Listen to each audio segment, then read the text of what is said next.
Okay, we are live, you guys. Welcome back to the channel. And I see 2B is in the live, so she was like, "Good morning, Soapies." Good morning, happy Saturday, you guys. We are back. We got a lot to unpack and talk about. And then I ain't gonna do like Claire, but I gotta go hit these thrifting streets this morning. So, not that type of hit the streets, but I got to hit the thrifting streets. I got garage sales and stuff to go to today. So, um, That's fine. yeah, and then when my babes get off work, then we got some other stuff that we're gonna do. But yeah, we gotta talk about what happened this week. Oh, poor Doug, poor Dougie. I know. Bye bye, Doug. We knew Yeah, his days were numbered, though. yeah. But did you hear Vanessa when she was in the heat of passion? Girl, I I was ain't like, is listen. this Cinemax? That's what I'm saying. I'm sitting up there like, wait a minute, what was that? And then I saw your message in the group chat, and I'm like, oh my gosh, that was what I thought it was. Mm-hmm. I was like, Joey's doing all of that? Okay. Good I for her. I She's like guess round four. I was like, I oh. don't know if it's that or it's because remember the biggest S3X Uh-huh. organ in the body is the brain. And I think the excitement of it all, she's sneaking off. She's with this dangerous guy. I think all of that is playing into that too. I think so. I think she likes the danger aspect of it because Doug, he was a heart surgeon. He's a smart man, but Mm-hmm. he didn't excite her, didn't simulate her, and she loved him. But Joey offered her something completely different, and Yeah. apparently 4 times. Yeah. I got to give a shout out to Beyond the Gates because they push the envelope. We have never, I mean, I could be wrong. I know Young and the Restless been on for since 1973 and Bold since 1987. Has there been any type of reaction to the bedroom activities like we saw on Beyond the Gates the other day? Yeah, that and the thing is they're not pushing things too far. Sometimes even just in like the dialogue could just be hot because we never really got a whole love scene with Joey and Vanessa, for instance, but they were talking about like how he couldn't wait to get it in past the front door, and she couldn't walk the next day. Like it's implied and it's hot, Yeah, and girl. the other shows just don't do that. Right, exactly. I mean, even when we saw them on top of the table in his casino up against the wall, we get that risque Mm-hmm. from BTG that we don't see on YNR and B&B. The most that we the most that we got from B&B was Thomas and Hope. Yeah.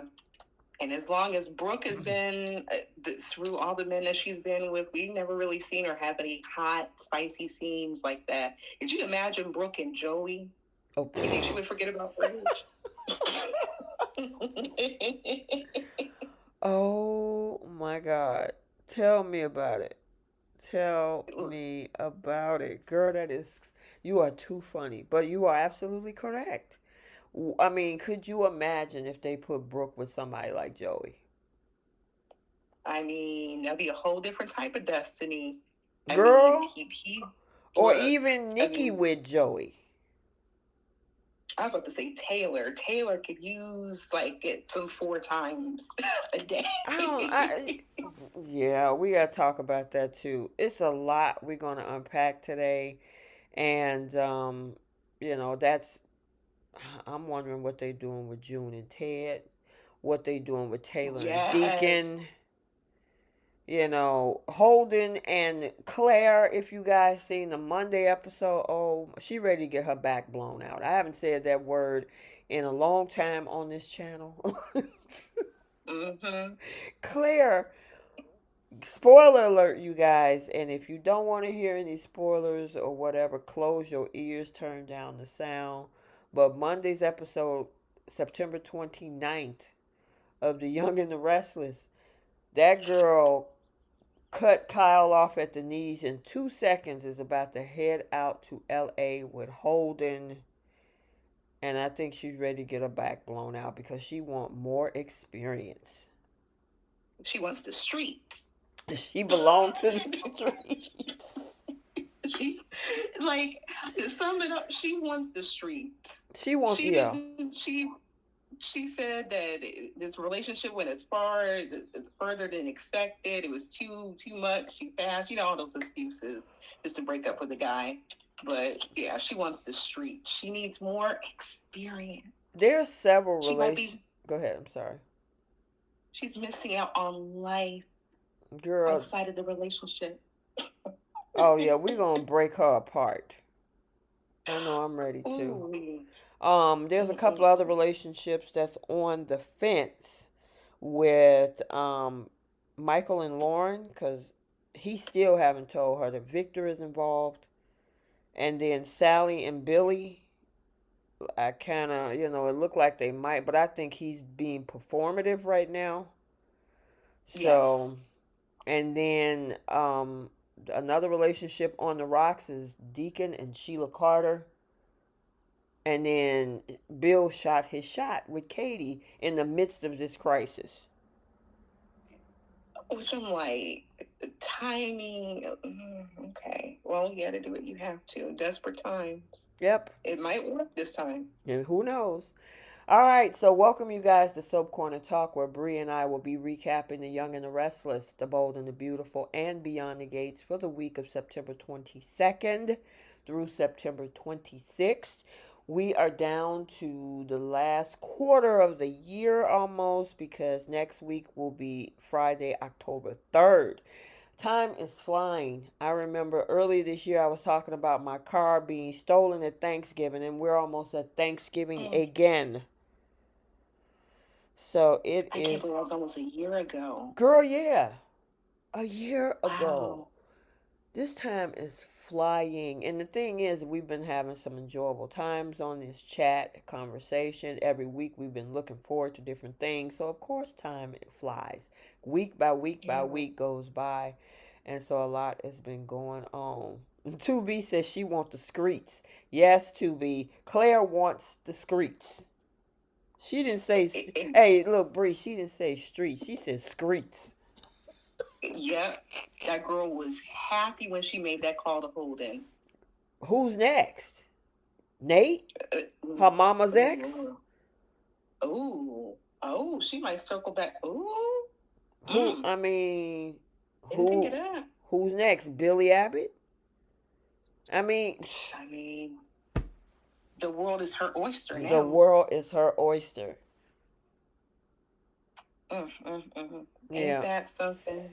All right, so if you are not subscribed to the channel, please subscribe, follow on Instagram. We have a Facebook group. Everybody, appreciate all of you. It's growing day by day, and the conversations are constantly flowing. So if you want to join the Facebook group, just type in Soap Corner Talk. It will come up. You will have to request in, and then one of the mods or myself, depending on how you answer the questions, you will be let in for all of the great conversations on Threads, X, and TikTok as well. So make sure you follow on all of those platforms. Also, make sure you hit the like button today. It also brings in more people. It lets YouTube know that, it's an exciting conversation going on over there. So please, you guys, please, pretty please, hit that like button. All right. Without any further ado, Bree, let's go ahead and get into Y&R. A lot has been going on between the drama with Kyle, Claire, Audra, Holden. This whole thing with Kane and who's playing who between Victor, Kane, and Jack. And Michael. Oh, Lord. and his half truths. And he got fired this week. I mean, and he was banking on that to try to get his friendship back. Oh, Girl, the you king crazy. stopped those plans. Oh, Wait. This man got a report back to, and you imagine Victor saying you couldn't even do that right, yeah. and you got I fired. You mean, only had this job through 2 3 days. I sent you over there to get 48 hours. 48 hours. Let you know what. Let's go ahead and talk about Michael, because Yeah. Michael got to be the most symbiotic idiot. Is that a word? Symbiotic? I just created a word. Symbiotic. Girl, get a trademark. He had this man simped for Victor to get into his good graces the moment that Kane says, "Come work for me, I need your help." He runs to Victor and said, "Ooh, I got offered a job from Kane. I mean," and he like, "What are you doing?" "Okay, and all right, you know what? Cool. I'm gonna use you to work for Kane to get information." And then the knucklehead asked 10,000 questions, which is going to make Kane suspicious. He's not a stupid man. Mm-mm. And when less than 48 hours, all them zeros, grow some wings and fly bye bye. But even prior to that, he forgot about his wife. Girl, lied to He that forgot woman. that he he had promised her, I think it was last week, oh, I'm gonna plan something, a special night for us or something. Mm-hmm. And he was out, like he was so invested with trying to get information for Victor and trying to calm Billy down. He forgot about his own wife. Yep. Then he like you all you did was just call Abby and you got music playing from Spotify or something. Like this uh, isn't special like you did before. mm-hmm. And she was not having it. Mm-mm. Mm-mm. She looked great though, but she was like, we gonna cut all these pleasantries. What are you doing? Why are you lying to me? What is going on? I know, right? And this man danced and skated and deflected for as long as possible. And this woman, his wife, was like, "Yeah, yeah, Mm-hmm. yeah, but you didn't answer my question." And And then he he was like, finally gave part of the truth, which is him working for Kane. But the other part of that truth, which she knew she was going to explode, is if he says, "But I'm also working with Victor to undermine Kane." She would have lost it. because he was telling the truth, that part of the truth. And Right. she was like, well, how do you know all this information? Right. Like what prompted you to treat and try to go after Kane? He was sitting there quiet. I'm like, be honest with your wife. Well, sorry, be honest with your side chick, at least. Right, because, That, Victor is the main. You know what I mean? I ain't yeah, saying main chick or main dude. He's just the main. the main squeeze. Mm-hmm. That's the one that he wants. He crawled all the way back to Victor. Victor dangled that friendship card, and he was willing to risk it all for Victor. Not even his wife, but for Victor. Mm-hmm. You are absolutely right, And Cynthia Chain. Lauren is going to divorce Michael. When the moment she found, well, maybe she won't because he's fired now. So maybe this might slide under the cracks unless Victor say something crazy. but there was a key thing that Michael said to Kane Mm-hmm. that he's still not going to stop going after Kane to help out his quote unquote friends. Mm-hmm. And Kane was like, okay, fine. So this is not going to stop Michael. He's got to find another route to get back in Victor's good graces. Well, there is some spoilers out there for next week. Spoiler alert, you guys, that um he's still going to try to work this whole thing. Hold on, let me, because I don't want to misquote. But and then there's also a spoiler out there about how, what was it? Lauren was going to ask something of Nikki. So obviously, Give me a second. Nikki about to snitch. Of course. Absolutely. Give me 1 second. Where'd it go? It's my husband sneaking off to meet with Victor. That alone, that statement alone, like this man is sneaking off to go see his former boss. Mm-hmm. Yep. And Michael is so scared to be honest with his wife because he knows he's in the wrong. He knows this is absolutely crazy for him to try to get back under Victor's good graces. Yep. Pitiful. Like, if it's no big deal, then be honest with your wife or your side chick, whatever she is to you. You said whatever. Girl, you crazy. You said whatever she is to you. Side chick, something. Yeah, because he was trying to give himself props too. Like, oh, you see, I told the truth. Like, can we get back to our romantic night? Trying to kiss her on her neck and everything.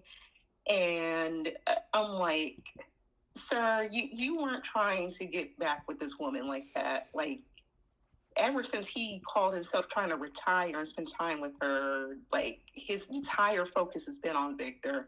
Even at Nikki's party, it was all on Victor, trying to get back in graces of Victor, not his wife. Right. And she brought up everything, the Peruvian prison and all the crimes that he's had to help commit for Victor. And she was like, I'm tired of it. Girl. And she should be. Because he always is on the losing end of this whole thing every time he does something for Victor Newman. Mm-hmm. Every time. So she's like, listen, can we just live our life? You're retired. Yes, I'm still working Fenmore's.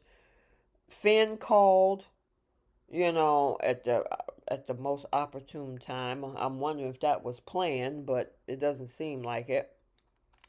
Mm. You think it was planned?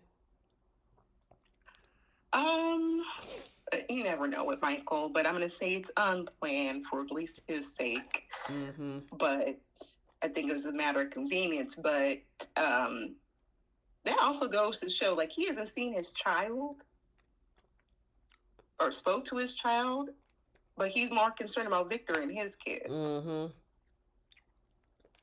Girl, Mm-mm-mm. that man. Well, just wait till Lauren finds out that he's hiding that other part, which is him working for Victor Newman. Yeah. Get those divorce papers. Yeah. Look, and I want her to move on. Like, this man, like, he has not cared about his wife, don't care to be around his wife. He was so bitter and so mad at the thought of retiring and spending time with her. Then let her be. She looked incredible, looked amazing. She should be fine to get herself another. Yep. I agree. Mm. Susan said that picture up top of Billy is funny. Because he be running his mouth and he get himself caught up in too much. All right, let's talk about Billy because Billy also got fired this week. For this 48 hours. Kane ain't playing. Kane is like, either you in or you out. Y'all a little bit too. And see, here's the thing. I won't say Kane is at the level of Victor Newman, but he do realize that feelings and emotions is not good when you're trying to do a ruthless business move. You can't. I agree. Morals, feelings, all of that's emotions and all of that stuff. When he's trying to move like he's trying to move, there's no space for that. Which is why he got kicked to the curb because he's a wild card. And Michael got kicked to the curb, not only because he was asking so many questions, but Kane also said, you know what, you're a good man and I don't want you to get compromised. So, and he was like, well, I've done worse for Victor. What you say? And then he kept trying to blame, like, oh, you have Phyllis here. Phyllis is unstable. Phyllis ain't an emotional investment. Mm-hmm. She's more than proven that. Whereas he flip flops between whatever tells him and whatever he has going on with Jack. He has not been stable. Not one of these as of late. Yeah, me, if I It was has Sally, changed episode to episode. if I was Sally, I would have been done. You lied and said that Jack gave back that funding when you gave away our money. Now he can't get it back. Monday's episode, spoiler Uh, alert. mm, mm, mm. And like she said, and it was her choice. She chose to do that. So part of that you got to take the L on, Sally, because you were. I mean, Exactly. a summer made a place for both of them, Chelsea and Sally, and she was gonna do the Yeah. new, what is it, Marquetti Z or whatever it was, and had a booming career in the industry that she is technically a protege of, based on her, what, grandmother or aunt, right? Mm-hmm. No, it's her aunt, She had a because whole her fashion grandmother house. was the other lady. Um, Yeah. and you decide to jump ship, leave that all behind for a rebound boyfriend, because that's a rebound relationship Yep. Of less than a year. of less than a year, in order to quit and leave everything behind, quit and go work for a wild card. And then he flipped midstream when he was supposed to be building Abbott Communications and said, you know what? No, you can have this little toy. I still want Chancellor. And when Chancellor was off the table because Kane kicked him to the curb, you threw her money away with it. Mm-hmm. Her own fault. Yep. Her own stupid fault. Her lane was fashion. That's the reason why she got out of interior design, because she was crying to Nick, I want to get in fashion.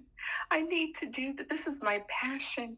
This is what I was born to do. I remember that episode. And then for her to do this with Billy, for what? Right. Everyone kept warning that girl Mm-hmm. and still warning her. Yep, I remember that conversation. I think was the best part of Phyllis's dialogue a week ago when they was at society, and Phyllis, obviously, Phyllis was played by Gina Tognani at the time when that whole fiasco happened between her and Billy. But when she gave Mm-hmm. all of that advice to Sally and she walked right out of there, yes, she took some time apart and then she got real right back in. That even comes back to the conversation. I don't know about this whole thing with Audra talking about we don't need men. You've been needing men, Tucker, Girl, Victor. Let's not go there. Nate, you're for going to be real. begging to get back with him next week. Her default is her back. Well, thank you. And you tried to use Kyle too when you wanted to stick it to him and then boost your Vibrante business. What do you mean you don't need a man, girl? That's all you've been around and been using for the time since you've been on the show? Stop it. Yeah. She didn't hop from man to man, job to job. She had a whole company to herself. She wouldn't be having these problems had she not tried to call herself sticking it to Tucker. Oh, So, girl, that was the dumbest. That was the turning point right there. This mm-hmm. man is like, look, I'll give you everything, clear and free. I'll walk away. You can have the entire empire. No, you sign up with Victor just to say I won, and then in the end, Victor kicked you to the curb. And then the company went over to Jack had Diane. Glissade is under the Jabot umbrella now. Yeah. She a whole fool for this. I don't feel sorry for Audra, Billy, or Sally. None of those three. They've made nothing but poor decisions.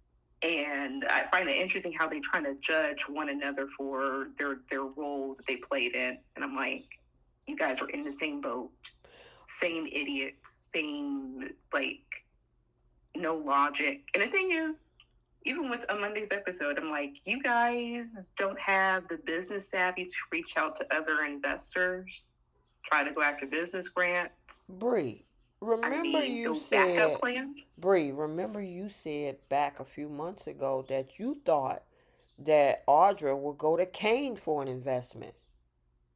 Right. That And would have been here's the her. thing, because Audra is so ruthless and she can't stand Victor, she really can't stand the Abbotts. I honestly think Kane maybe need to recruit Audra. I think that might be the next direction they might go in. Mm-hmm. Because I had like a couple of theories I said in the group chat, but I want to see what happens with Audra and Kyle going forward. But if she does, let's say, for example, for discussion purposes, let's say that she goes over to Jabot, since she already created a perfume formula, Mm-hmm. and Diane also pointed out to Audra that she has feelings for Kyle. Mm-hmm. Um, I can see her working her way over there, but that doesn't work out. She's young. She's still beautiful. She already said Kane was attractive, and her going after Kane will definitely get her under Lily's skin. So Mm-hmm. I think it would be a benefit for Kane. Yeah, and the thing is, she's ruthless enough that she don't care about none of them in town, because she, except for her only friend is Sally. And so Juana Jenkins even says, she says she wished Sally would just leave Audra alone as a friend. What do you think about that? They're one and the same. Oh. Sally is no different from Audra. She just hides it a little bit more better than Audra. I mean, she was going back and forth between what Nick and Adam, uh, Liam and Wyatt. Like this woman is hot from man to man, job to job, and they both in the same hotel. They have not moved an inch in life, Yeah. so they one and the same in my opinion. I don't know. I thought eventually that maybe the way that this was going, I thought they were going to run Audra out of town, but I don't know. I don't want, based on what's coming up, and we'll talk about Claire in a minute. I don't want those two back together. I would actually like to see her up under Kane's umbrella. She he got the money. He's just as big as it, and Yeah. she can't stand the Abbotts or the Newmans. And if Nate doesn't take her back based on the spoiler for the end of next week, then what has she got to lose? I mean, if he works with her, she's like, listen, can you just fund me a little company and I help you out? I actually think, now that I think about it, remember that conversation that Audra and Phyllis had in the park? And this is, I think, when Audra had like first tried to break up with Nate, Mm-hmm. because she didn't want to be honest. That the fact that Phyllis was filling out like certain details regarding Kane's plan, I wonder if they're going to revisit that, and she might end up working over there That with would Kane, be Phyllis, interesting. and Yeah. yeah, that was like random dialogue between those two. And they also kind of, Audra was also kind of on Phyllis's side when they were in Nice. So I'm wondering if we're slowly seeing her shift over that direction. I wouldn't mind that. And plus, she likes a rich man. Yep. So, And if she would do whatever, like when Victor gave her, listen, I give you a company if you can break up Kyle. She was like, okay, let me do it. I can yeah. guarantee there's no emotional, I guess, like I was saying, feelings and emotions, especially when they're trying to put together a ruthless plan. I could see her doing things for Kane, and she wouldn't think twice about it. I mean, she didn't wore her back out. Maybe she needs to work on her side. I mean, I don't think she Girl, even you has a spinal stupid. cord at this point. I mean, so she's spineless. So by all means, it actually works to King's benefit. Yep. All right, we need to talk about the three-headed monster in Genoa City, which is Kane, Victor, and Jack. And Who team are you? Team Kane, Team Victor, or Team Jack? I'm If you had to team. pick one. If I had to pick one, I'm jumping on Kane's side. Yeah, me too. Just for discussion purposes. Right.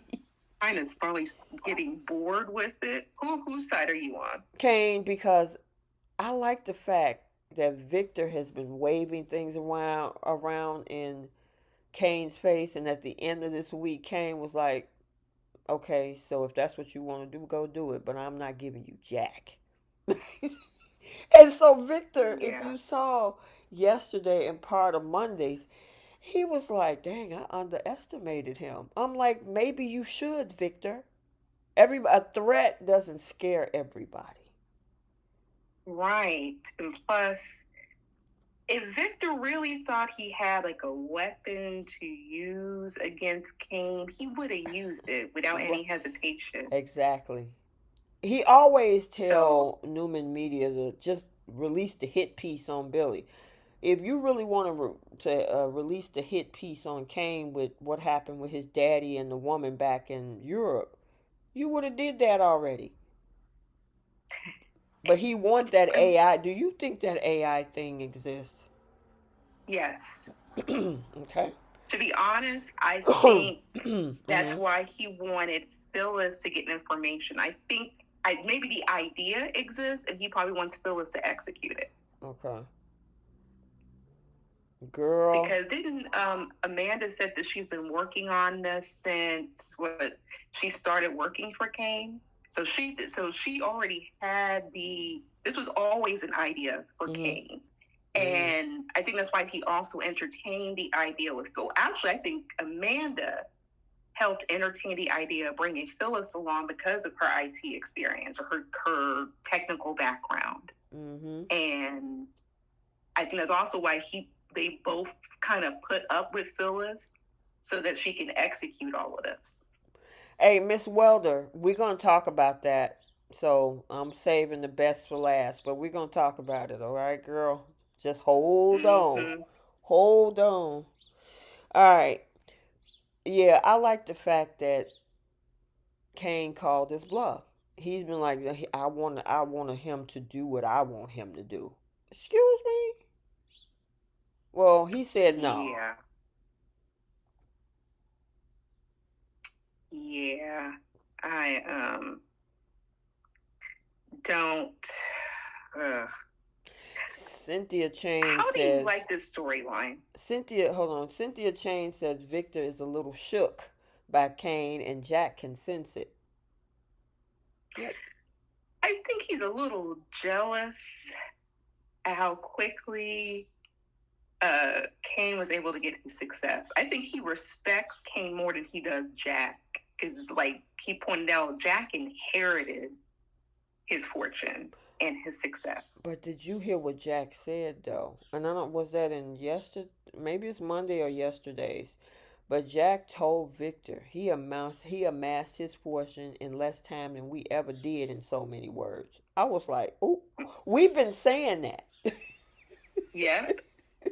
And maybe there's some jealousy. There's different ways that he maneuvered his funds, and that's why I don't understand like why Victor thought holding what Colin did over his head was going to shake things. It's like what does it matter? He a billionaire now. Right.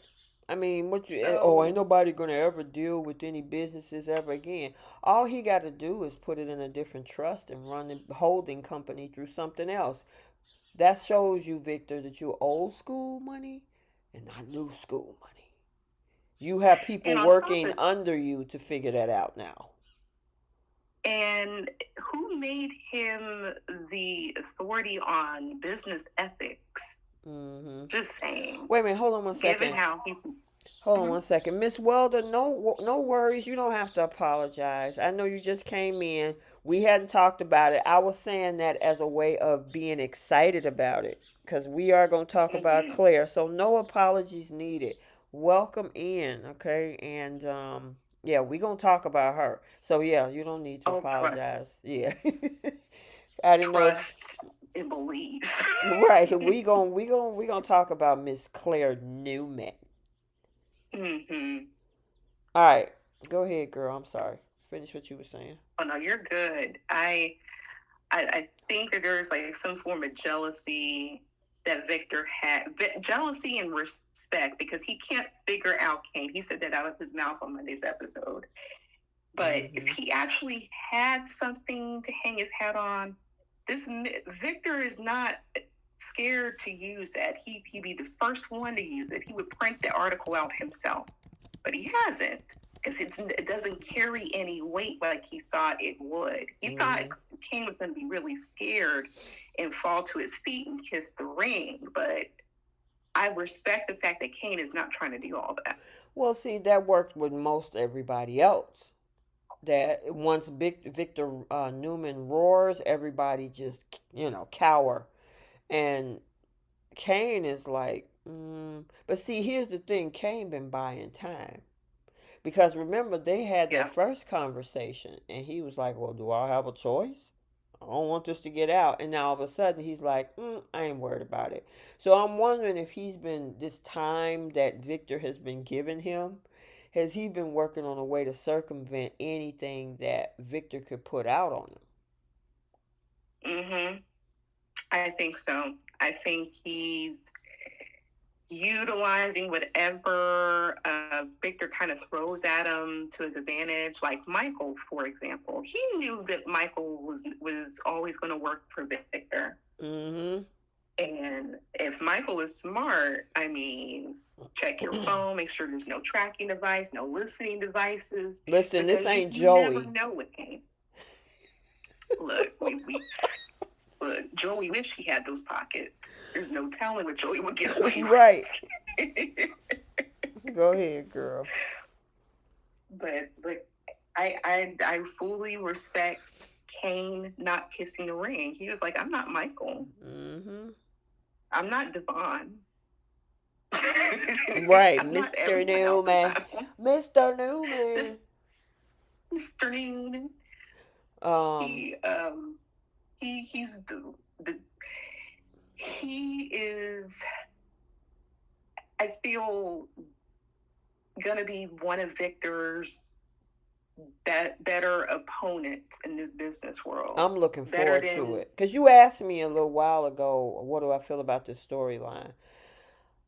I like yeah, corporate. I've always said this on the time I've had this podcast, almost 6 years.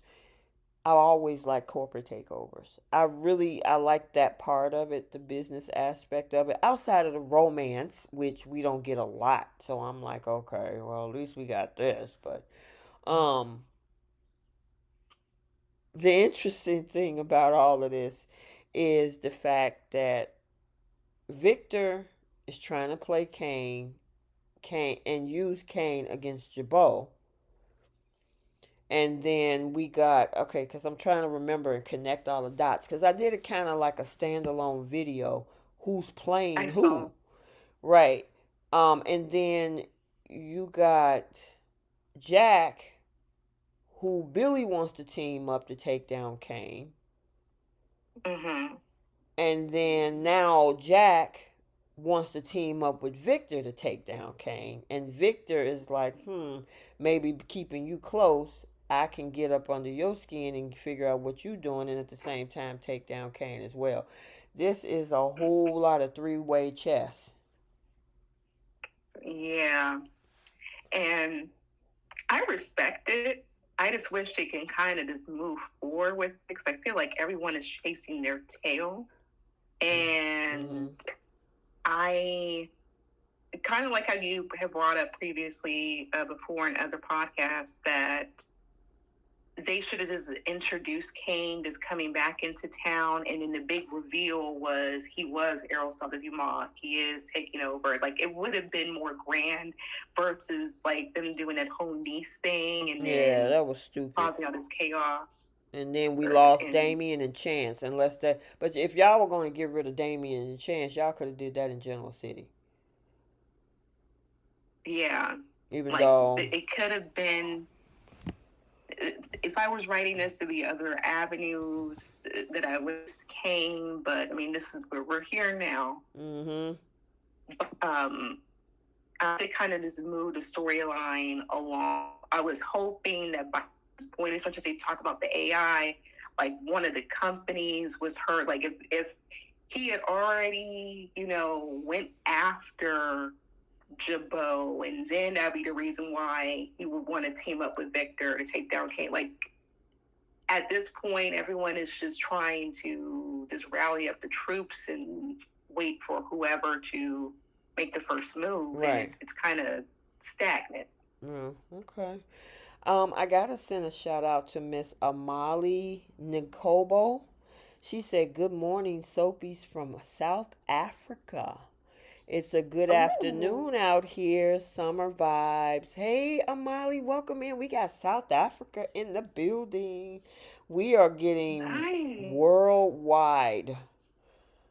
I Worldwide. see I think that. I've had some folks that come in from Europe, from Australia, Canada.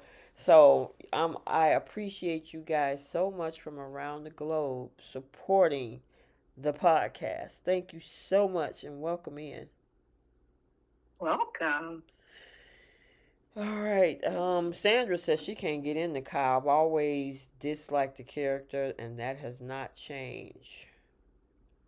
Yeah, well, the only thing that's changed is his face. Oh, you're talking about Kane? Yeah. Yeah. Hello, Billy Flynn versus Daniel Goddard. But yeah, How do I'm you guys like? Do you like Billy as this role? Billy Flynn. Mm-hmm. Yeah, I've You never like him in seen this him role? in any other roles because I don't watch the other soaps. So I mean, Oh, currently he seems interesting. I just like the fact that he's giving Victor a run for his money, and that Victor is not just able to easily take him down. I kind of want to see the power struggle, and I want Kane to come out on top, which I don't know if that's going to happen because Victor is the staple of this show, but we'll see. yeah. And I kind of like his dynamic with certain people. Like I like his dynamic with Amanda. I'm trying to warm up to him and Phyllis because I remember you pointed that out Yeah, earlier we this got that week. earlier on Monday, I think it was. Remember, I told you guys on the podcast last Friday about the fact Mm-hmm. that we saw a little intimate moment. Look out for that. And he was like, "Hey, you're an intriguing woman. Are you busy tonight? Let's go out to dinner." But they left it there. We didn't see Phyllis the rest of the week. Right. Like, and he kind of just left her hanging at the bar with Tracy. He seemed more happy to see Tracy than anything. Right. So I'm like, dang, that was a letdown. I kind of wanted to see if that was going to go anywhere. Anyway, all right. We'll see who's gonna come out on top with these three, because Jack is shaking in his boots, and I'm like Diane. I'm like, why would you team up with a man who clearly don't like you and want to take you down? Do you actually think he's gonna play fair with this temporary truce to take down Kane, but not touch you in the process? It's just dumb. Yeah, it's another idiotic decision this week. And I'm like you and Diane. I'm like, this is not gonna move anything, change anything. I don't even think Jabot was even the real threat. It, it Mm, was it was always Newman and always Chancellor. right. Well, it wasn't. It was It, Newman. You are absolutely right. The issue is Victor wanting to use Kane as a torpedo at Jabot. yeah, I don't think he has an issue with Jack or Jabot or anything like that. Yeah, that's. It was actually would be beneficial for Jack to team up with Kane to take down Victor, But he's so he so can he's protect his afraid. But company. like you say, he's intimidated by Kane because of the way that he's maneuvered. He rather team Mm-hmm. up with Victor than somebody that's smarter and more innovative who have did this in 6 years versus 50. And you want to team up with the man that hate you? Kane would be more of a person to work with. Yeah, and protect your company. I Exactly. mean, And I'm pretty sure Billy would be on board and allow Kane to be the investor for Abbott Communications and protect Jabot, as long as you get the bigger threat, which is Victor, take down Newman and get Chancellor. Yeah. I mean, that would have been me, but we got what we got. Jack is who he is. Yep. Amali, Yes. you are so welcome. She says she loved this chat and the CBS soaps, even though they canceled all of them there. However, thank God for the streaming apps, we're able to catch up. Well, listen, girl, make sure you subscribe. I do recaps over here. I try to do spoilers over here. I did a Young and the Restless spoiler last week. Bold has been real flaky about when they want to release their spoilers and stuff like And they that. be lying. And they be lying. Yes. So Amali, please thank you for supporting the channel. And if you are subscribed, make sure that, come back every week to the chat. Sometime I fluctuate between Friday night and Saturday mornings. And a lot has changed this year because I used to be consistently every Friday night, but since I have new things going on in my life, I have to make some adjustments and some compromises. So I still get my podcast done and, making sure you guys get the content. So usually I'm on a Friday night or Saturday morning. So, yep, just look out for the Mm-hmm. notifications, but we appreciate you. All right, and last but not least, we got to talk about not Kyle, yeah, Claire and Holden.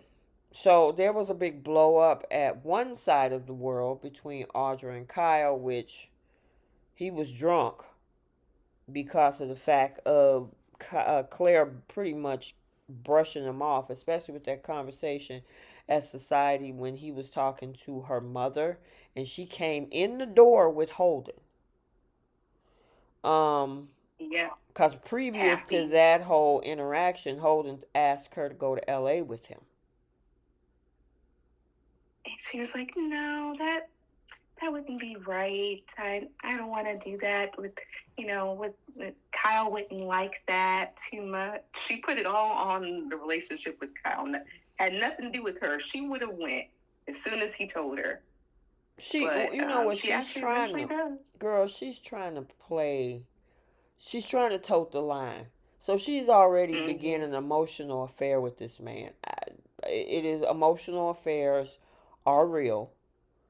Yes. Um, Granted, we know what happened in Nice with the whole thing where Kyle is trying to expose Audra by doing what he did and whatever. And then Victor was like, oh, he loves you. He just wanted to do this, that, and the third. And after all of that, and a year of him choosing and accepting the hoops to jump through to prove that their relationship should be valid to Victor, then she starts an emotional relationship with Holden.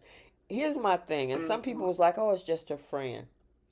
When you have a male friend that is clearly interested in you, and you are talking to him about your current relationship and the issues, that's a problem. It's a problem, in my opinion. I can't speak for everybody else. And then you've been going on these little Vesper dates and drinking with this man. You got drunk with him. Didn't tell your current. You're not, and I've been saying this for weeks. I've been doing standalone videos, excuse me, calling her a hypocrite because you can't hold him to all of this stuff, but then you turn around and then you're doing the same thing. And then she toed the line by saying, you know what, hold in the back of my mind, I'm gonna put you on ice. I'm gonna tell you no. I'm gonna go break up with Kyle, spoiler alert, on Monday. And then I'm gonna call him and 2 seconds later and say, okay, yeah, I wanna get flued out. And the look on that girl's face. She was sitting at the park and you saw like she was just staring off into space. She gave that 2 seconds. She picked up the phone and she called Holden. That girl had a big old Kool-Aid smile on her face. Just happy. Oh, is that invitation to LA still available? Can I go there? Can I go with you? Girl, she And even when she was talking with Victoria, she was smiling, blushing, and looking at the guy and everything. And even Victoria's like, "Oh yeah, he's attractive." And she's like, "Well, maybe I need to get some more experience." Just say that you want to sleep with this man. Exactly. He's talking to you a certain kind of way. He's making you feel kind of a certain way. He turns you into Vespa Princess because she used to not care to have drink alcohol at all. Like he changed a lot of parts in her, and now she wants to see, what the streets are like, what her options are, and get that worldly experience, starting with Holden. Yep. I'm finna show you guys that photo that Bree is referring to. Yeah. Hold on. Go mean, keep this, talking, Bree. yeah, for me, I feel like this girl, we were talking about this earlier, threw a whole monkey wrench trying to have Kyle give Victor's approval since the beginning. And she kind of touched on the fact that she got into this relationship. There it is on the screen, you And guys. Is that it's it, going to pop Bree? up Can here you in a see second. it? Not yet, not just yet. Sometimes it takes a second. But she was like, maybe we've gotten to this relationship too fast. See? Look at that. Look, happy. Happy. She's not crying. She's not sad about her breakup. Nothing. Yeah, she ready to taste the chocolate. Mm-hmm. Mm-hmm. I mean, I can't. Can't. Can't with this girl. Look at her. Just happy. She made this man go through all of those hoops. And then Holden starts sniffing around her. She's like, "Oh, let me go to LA." She chose LA over Paris. Thank Remember you. when that girl was? I'm like, and a shopping spree at that. So But here's the you're crazy thing about that, Bree, is that I think it was the same areas that her father was going to take her to. right. And He Kyle was wanted to like, do that for her. and on top of that, he was like, "Don't pack anything. I'll buy you something while you're there. I just want to go. Let's reconnect. Let's get to a space where we can try to get our relationship back on track." And she's like, no. But she want to go to LA. Something she could have done on her own by herself. Holden Mm-mm. is there. Maybe she'll run into Luna and Luna take her out. Maybe they trade tip, because since they pretty much go to this and put stuff in people's drink. Right. Since they love to And drop poisons and stuff, maybe they can compare notes. a certain way. Yep, exactly. I Oh mean, they, man. they, they pretty much wanted the same. Yeah, guys. This particular photo is a spoiler photo for Monday, September 29th episode where 2 seconds after she break up with Kyle, she is on the phone with Holden saying, "I want to go to LA." There you go. I mean, look, just happy. She ready for the street. Her is melting at the thought of playing with the traffic lights. Girl, you silly. Yeah, she ready. I think traffic light. She ready to get her back blown out by Holden. That's what she wants. She wants to live through Audra in real life. My question is, IRL. what is Victor gonna think about this now? I think I don't think he's not gonna care too much. I think he's gonna be okay, like, okay, whatever. It's like we got rid of another Abbott, and that's all that would matter to him. He's going to be just thrilled at the idea. Yeah. And it had nothing, and he came out unscathed with all of it. This whole sheen he had with Audra, everything. Because Claire decided to break up with this man on her own. Yep. And she said, I want to be the pavement. Let me be the pavement, Kyle. Well, here's the thing. I'm looking at some of the comments in the chat, and some people, like Sandra was saying, Holden is a criminal. Claire would know how to deal with him. Remember how she entered the show with the crazy aunt. So, do you Right. think that she could take care of herself? That's if she want to bring For out that real. side. But Amali said Claire need to stop with the fakeness. Girl, we know you bad. We know you bad and want that BBC. What is BBC, girl? What? Yeah, she said. T. You don't know what that means? I gotta look that up. Listen, I'm 54 years old. You mean BBC? Maybe I ask my BBC. kids. No, Hold no, no, on. no, no, don't do that. Don't do that. Oh, wait a minute. Let me look it up. We're in the morning. Wait. In slang. Hold on. Let me see. Oh, Lord. Look, it is the morning. It's going to be very educational. She don't see for herself. You might get some images. Oh, I see what it means. Okay. Alrighty then. All right, Amali. Sandra. Oh yeah, there you go, Sandra. Sandra, that is. That's the We're clean gonna run way. with that.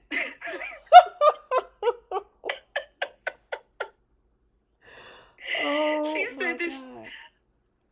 Look, and that's going to be a whole different type of worldly experience for Claire. I mean, she got excited just at the thought of just dropping her billionaire boyfriend for this random guy. Listen, to get her black. Javon said he is fine, but she's a newbie. Kyle was the merry-go-round, and she wants the roller coaster. Okay. Wait. I don't believe this girl. Remember, we were just talking about this, Bree. I don't know if she's 100% innocent as she claimed to be. Oh, yeah. She's not Electra. Right. Electra is innocent. Experience. Right. And would you say even Kat and Electra may be in the same boat. But this girl right here, I don't know. I wouldn't be surprised if she pulling a Luna in the bedroom. And I don't mean Luna as in taking advantage of Will or lying about being with Zende. Just the fact that she had experience and lied about it. Look, I think she and Luna are one and the same. They could be best friends. And neither one can judge the other, in all honesty. Cynthia changed. She said, stop. I see it. I had to look it up. I'm sorry, Cynthia. I had to look it up. Dog, please don't give me a hard time. And here go Aisha talking about I'm 42 years old. I get it. Okay. I got it now. Look, we had to tell you what BDE was. Right. Last year. BDE, right? Was it BDE? Uh-huh. Oh, and that it was J Money was in the chat because he was the one. He had to hop on. Listen, I'm more of a look, just say it straightforward. All these little acronyms, I'd be like, what? It had to take me some time to figure out IDF, whatever. Girl, listen, because when I do texting, I just type out the words. I don't do all of the acronyms. Yeah, I had to learn some of the new like slang, like 6'7" and Cindy and all that other.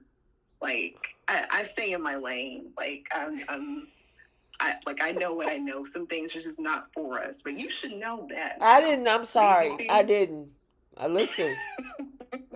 And when my guy get off work, I'm gonna ask him, "Do you know what that is?" And if he give me the big, you're gonna.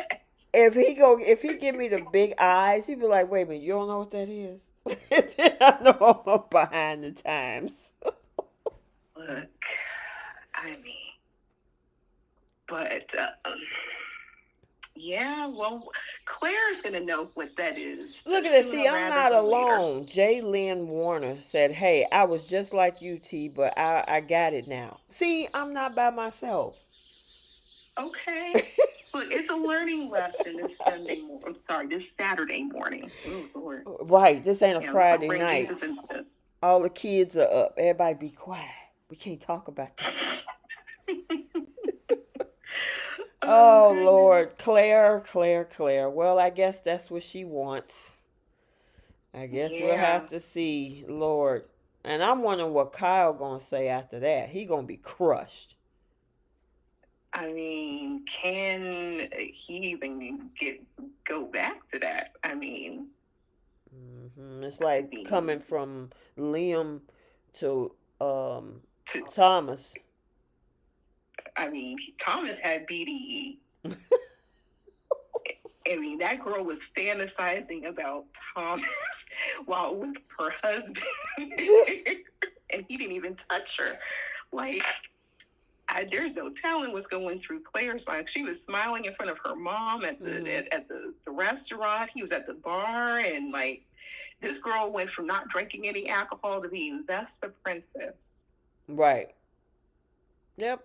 I mean, yeah, she's definitely not innocent. She about to get the worldly experience that she's been asking for. Girl, Congratulations, Claire. I guess she's a hypocrite. She's moving up to level 2 in life. That's if she wasn't already there. Girl, I still miss the Thope days. Girl, that was some of the hottest content ever. Mm-hmm.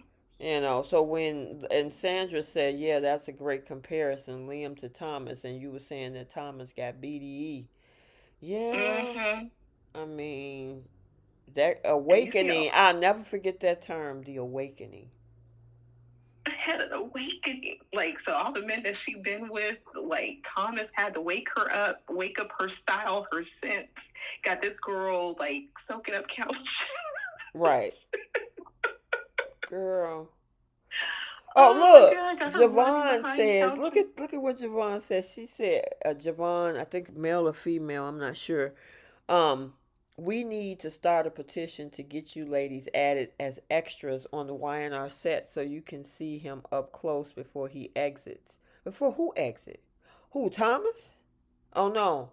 Like dancing in the jazz Holden. lounge or lunch at society. Who's leaving? Holden? Mm-hmm. But I'm all for being an extra on all three of the sets. I would love that, especially Beyond the Gates. Let me see Jacob's Fine Daddy. Mm-mm. Let me get around Bill. I could be filing some copies. I could be like in the hospital, like like checking IVs or something. Look, get that petition together. We'll go. Exactly. We sure will. That would be fun. Mm-hmm. That would be fun. All right, we got to move on from YNR. We got to talk about Bold. Pretty much it was a running one legger until Brooke showed up yesterday. And Yeah. that was very random. Both that and the situation with Deacon, which we'll talk about too. But a lot of this is predicated on the fact that Miss Lunatic Luna is a pregnant and she's happy Mm-hmm. about it. And then Electra got the truth about everything that, he thought it was her. She came back, thought she had came back, but it was actually Luna and he didn't know and he was drunk and all of this stuff and then had intercourse with her the next day after losing her V card. And now the rest is history. This girl is pregnant and yada yada yada. This storyline is now I've heard you use the term filler because I think this is a filler in between waiting for everybody to come off summer break and waiting for Jackie to come back. Something because this is like Disney slash the ID network. I don't know. It was a run-on sentence, and Bold has a habit of doing that.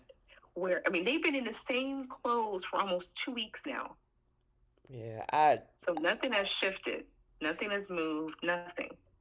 yeah, I just only thing that really stood out to me this week is the fact that Electra, I think she finally got it, but at first it was like you slept with another woman versus you were victimized. And I kind of brought this up and I'm going to bring it up for conversation now.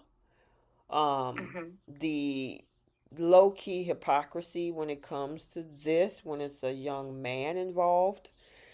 Because if a young woman or her auntie Ivy or one of her girlfriends came and say, "Hey, I was out of my mind. I didn't know what was going on. Somebody came in and slept with me without my consent," you would consider that as REP3.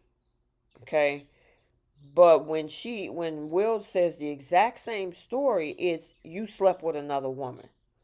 And I'm like, "Girl, do you not see that this man, now I have to take a little bit away from Will because after that happened, before sleeping with her, he should have had a conversation about what happened to him before sleeping with her, right? That's the part I Yeah. gotta give some accountability to Will. But what happened that night, he did not give consent. And for her to say you just slept with another woman, I'm like, "Girl, are you gonna get it through your head that whether it was Luna or anybody else, that person took advantage of him? He's a victim."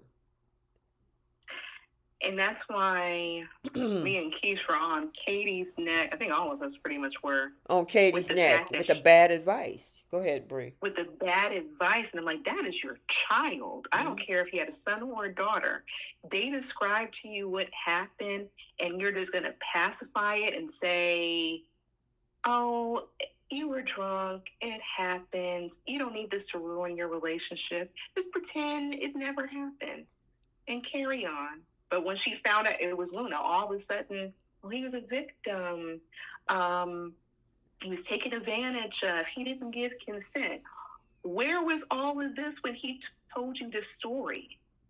Mm-hmm.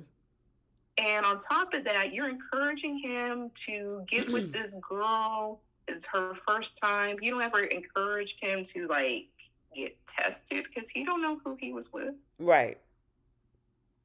That man should have Be went to the responsible. doctor. It should have been, and I mean, granted, this is a soap, right?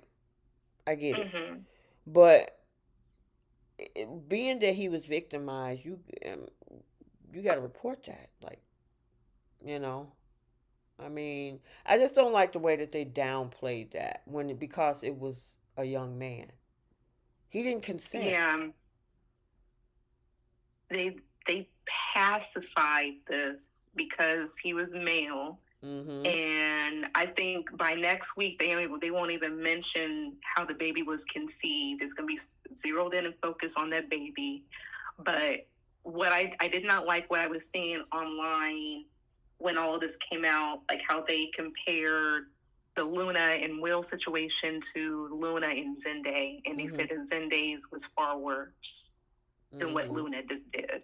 Yeah, there's some interesting comments in the comment section, girl. And it's like they're pacifying what Luna did and saying like, oh, well, he didn't have to drink the alcohol, and he could have had the strength to kind of like push her away. He was able to get it, get things in motion to like sleep with her. I'm like, Who said this that? woman was a predator. In the Oh, in the comments when they were comments. Okay. comparing, they were, Yeah. yeah, Yeah.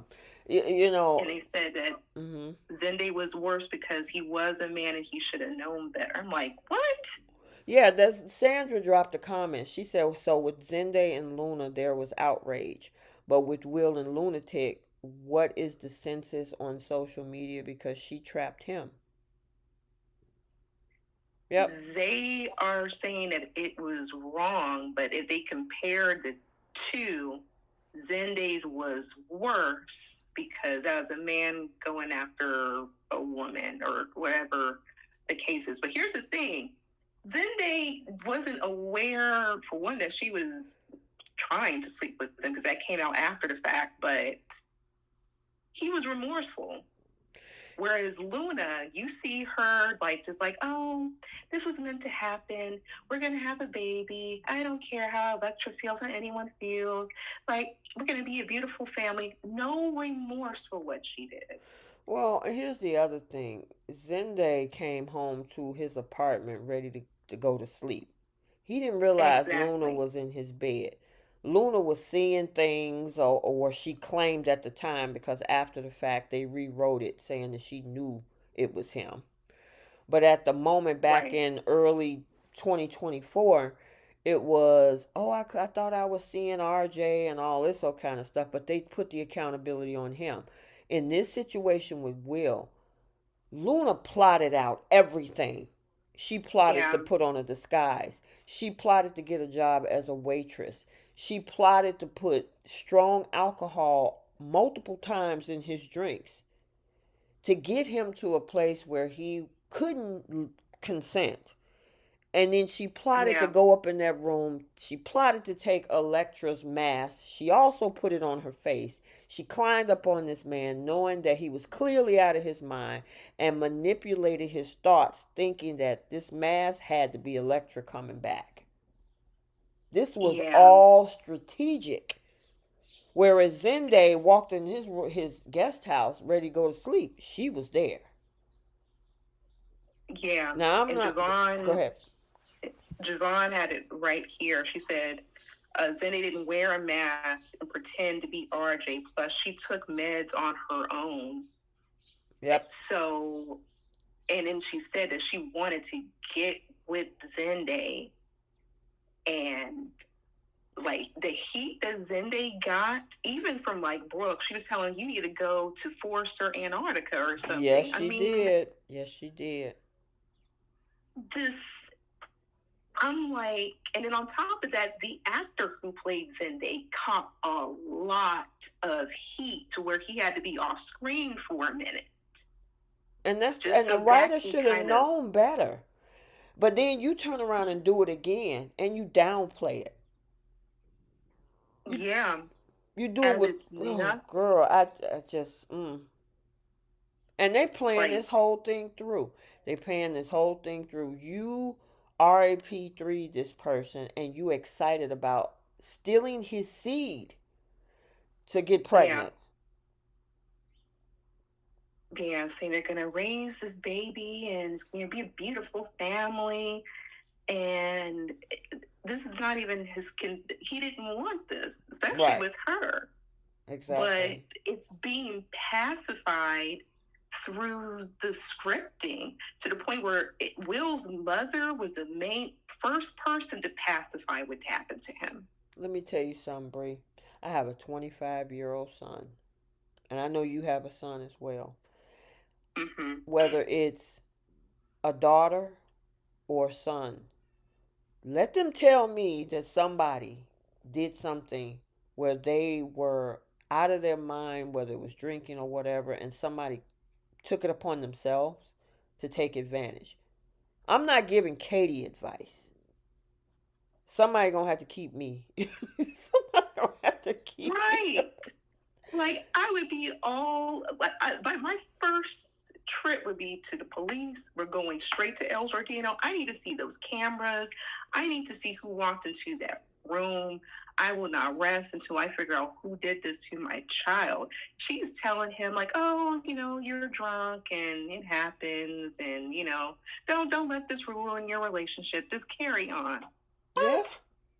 Yeah, but then here's the hypocrisy on that. Because it's Luna, now it's a travesty. It should have been a travesty no matter who it was, even if it was the redhead girl at the party. Right. Your son is an heir to $1 billion empire, for one. That's one caveat. So there's going to be women throwing themselves at him and trying to trap him. But even if he didn't have the name and the status, this was your baby. Mm-hmm. And I think they really missed the mark with the writing when it came to that. Like, like Katie can miss me with all of this crying and all of this. Like, you should have tore into a Deacon's restaurant and asked for security cameras and went above and beyond. Even But did you hear Will even said this week, I should have went home. I should have took a ride share. Man, if it's that bad where my son is not in a safe space, I don't care. I'm coming to get him. Screw the ride share. yeah, yes, a ride share. Katie was aware of the party. He said that he let Katie know that he was staying up in the room. I'm picking up my kid Right. because anything could have happened to him. Like, all these crazy people, like, no, let me go and get my child. I know he's a grown man, but he's around all these other drunk people. Like, I don't, that's just me. I understand people handle things differently. That's fine, but this just is how we move differently. Mm-hmm. That's my baby, grown or not. Mm-hmm. But like I said, I got a soon to be 5-year-old soon. You said you had a 25-year-old. Like, could you imagine him saying something like that to you? Girl, I was protective when girls in high school, when girls would try to, because he was always busy, whether he was working with the military program, monitoring other kids' homework and stuff. And when he had one of the girlfriends that he was dealing with at the time, she was trying to overpower his life and saying, hey, and I'm like, hold on, back up. Yeah. So I get it, and I'm just listening over the past week, and even the dialogue from some of the other soap bloggers was calling Katie's advice bad as well. There is no way you find out that your son was taken advantage of, and then turn around and say, "Oh, let it go. You don't have to talk about it again. It happened. It's over with. You got this relationship. You don't need to tell Electra about it." Are you insane? Yeah. She is insane. She a whole fool. And I don't feel bad for Bill in this case either, because he should have never got that girl pardoned. Mm-hmm. This wouldn't even be an issue. You already had one of your other sons who got pew-pewed and terrorizing your former daughter-in-law and committing all these crimes in between. And now your son is going to be stuck with this girl.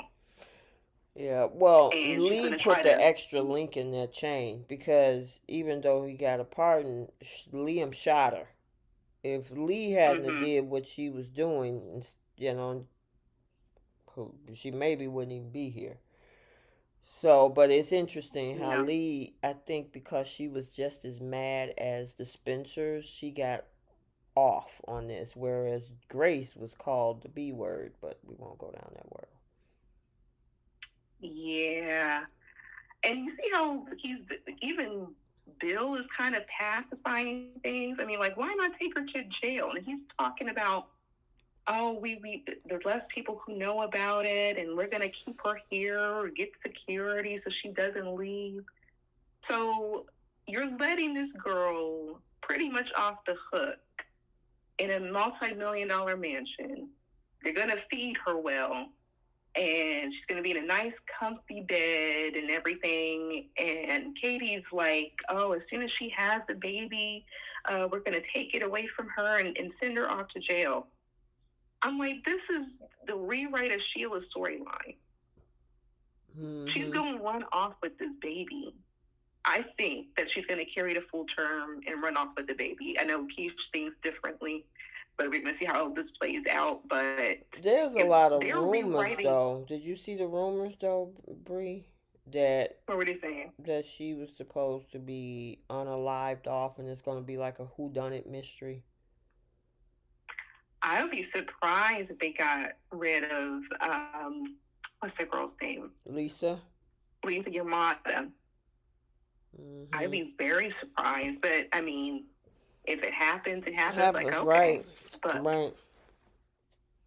Mm-hmm. but I'm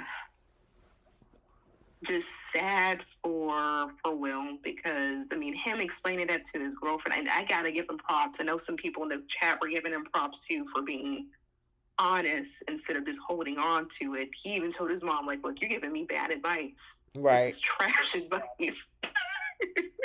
Exactly. And he told Electra, but I think once he told her it was Luna, then I think she kind of put it together. Okay, like he was taken advantage of. But even prior to that, she just saw it like you were saying, like he just slept with another woman. Right. Yep. All But right. Well, there's another part of this storyline which includes Sheila Carter, mm-hmm. and Sheila knew about it. And here, okay, so I know that there's mixed, because we had a conversation in the group chat about this yesterday, and let me ask you: do you think that um, Sheila had an opportunity to tell Deacon? I mean, I think that she wanted to be honest. Let me say that first. Mm-hmm. But he also shut her down Mm-hmm. whenever she even brought up Luna, even like as Mm-hmm. a memory or a thought. Correct. So it's kind of like how Lily was treating Kane. It's like she wants all the information, but then she doesn't Want want to hear to it? hear the information. Right. It doesn't make sense, So and it's that's why I wanted to kind of gauge, because I put that in. I think you, me, and Keisha was talking about that yesterday, and mm-hmm, I'm like, listen, you told Sheila, I don't want you to think about. I don't want to hear anything about her. I don't even want you to talk about her. I don't want to hear nothing about Luna. She's gone. That's it. We're done. mm-hmm. And even Sheila, when this all came out, he wanted to know everything now. And she was like, but I wanted to tell you, but you wouldn't hear it. And then he say, how could you not tell me? Maybe because you didn't want her to talk about it.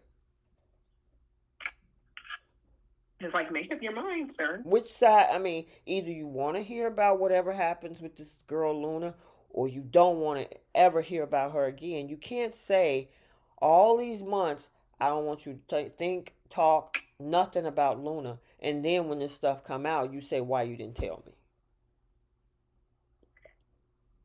And I think, what was it, Thursday's episode? It seemed like he was understanding, because she was trying to wipe her hands clean and said, like, "Oh, Lee saved her. Lee did this, and Right. I found out, and I thought there was something going on with Lee, and I thought she had problems grieving, and then yeah, we were trying to keep this a secret." It looked like he was understanding, and then he flipped it on Friday's episode, and he was really mad, and then we see him run off to go see Taylor. So Yeah, I um see the comments in the chat. My thing is, in a marriage or a relationship, no matter how good or bad it is, you need to have that safe space for conversations. And if you are shutting yourself, I don't want to hear nothing about this girl ever again. You need to be able to open that door, because, I mean, if she's willing to tell you, like, hey, I got to tell you something, Luna's alive. Of course, he would have not want to know that. But you got to create right, a safe space for that conversation. I mean, right, I don't know. Because as Deacon has a reason to shut Sheila down when it comes to Luna. That's what Nico says. Luna is a bad influence. And I get that. He has the right to shut her down, but at the same time, you got to have the open dialogue for conversations like this. Shut her down is like, okay, fine, I mean, I understand how you feel about this situation, but to say, I don't want you to think about her, I don't want you to talk about her, I don't want to hear anything about Luna, she's gone. What am I supposed to do with that? right. I mean, at least she had, I guess, Lee to kind of confide in, but she was trying to keep her feelings to herself. And he would always approach her and say, like, oh, why are you staring off into space? What are you thinking about? And she's like, oh, I'm thinking about Luna. She says, I'll just forget about it. You're right. So, I mean, what do you want her to do? Now, as far as Luna being a bad influence, Mm-hmm. I feel like I understand, but I disagree with that a little bit because Sheila is the elder. Right. And she keeps saying that she wants to help Luna learn from her own mistakes. And had Sheila not tell this girl about this party and encourage the situation, I don't think we'll be in this predicament. I don't think anyone would know that she's alive. But she's helping the situation even more. And she's not really disappointed with Luna either. Like, she was more disappointed Yeah, about her now, trying to go after Steffi. listen, But that's interesting that you say that because there's parts of this conversation that we saw smiles on her face. She's happy that this girl is a granddaughter. I mean, that she's yeah. pregnant. And I'm like, you do Mm-hmm. realize how this happened, Sheila. And I understand, obviously, that's how you got one of your kids, but you claim you want her to learn from your mistakes. Why would you be happier that she's about to have a child from this situation? Yeah. I mean, she can't judge it because she did the same, and that's how we got married. Right. And her other daughter did the same thing, and that's how Daniel got Lucy. I mean, it's genetic at this point. Right, because that But that is correct. Because Daisy slept with Daniel under circumstances, right? it was the same exact. It was copy and paste. He was drunk. She took advantage. She came out pregnant, and Wow. that's how we got Lucy. Mm. Same thing when Sheila got with James Warwick to create Mary. He was drunk. She took advantage, and that's how we got married. What is wrong with y'all? And I know back then it It's was a different genetic. time period, but at this point in 2025, why? I mean, I could see this on Law and Order Special Victims Unit, but Yeah. daytime, and I don't. SVU still come on. I think it's on NBC during the week at night. It's a prime time type thing. Mm-hmm. But yeah, that this type of stuff, it's like, okay, by now It's a with me different time with the period. Me Too movement, which not only includes women, let's get that straight. Um why are we doing this? Especially after the backlash that Delon Metz got. Why are we doing this? And KH, that's also a good point too. Sheila was happy that Luna outsmarted Bill. That's what she Yeah, she told sure Lee. did. She said she's still at her core who she is, and that's true. Deacon just Her worst tampered her instinct. for her worst interests, and Mm-hmm. I'm like, he shouldn't be surprised. Like, he brought up to Taylor about like Sheila's rap sheet. I mean, it's more than just a rap sheet. She's committed the same type of crimes that Luna has, and on top of that, she's this is really copy and paste of Sheila's older storylines that they're using with Luna. Mm-hmm. This is why I feel like she's gonna get away with a lot of this. If they were to do a who done it, my bank is on Sheila this go around, just so they can put that girl in hiding, and she's gonna have that baby. Yeah, I'm I curious to think they're gonna. figure out which direction they're going to go because there are some serious spoilers out there about this whole whodunit thing. So I don't know. We'll see if, like you say, Mm-hmm. if Sheila's going to get involved and maybe put her in hiding or something, or Yeah. if this is actually true, whether she's going to be unalived and who did it is going to happen. I don't know.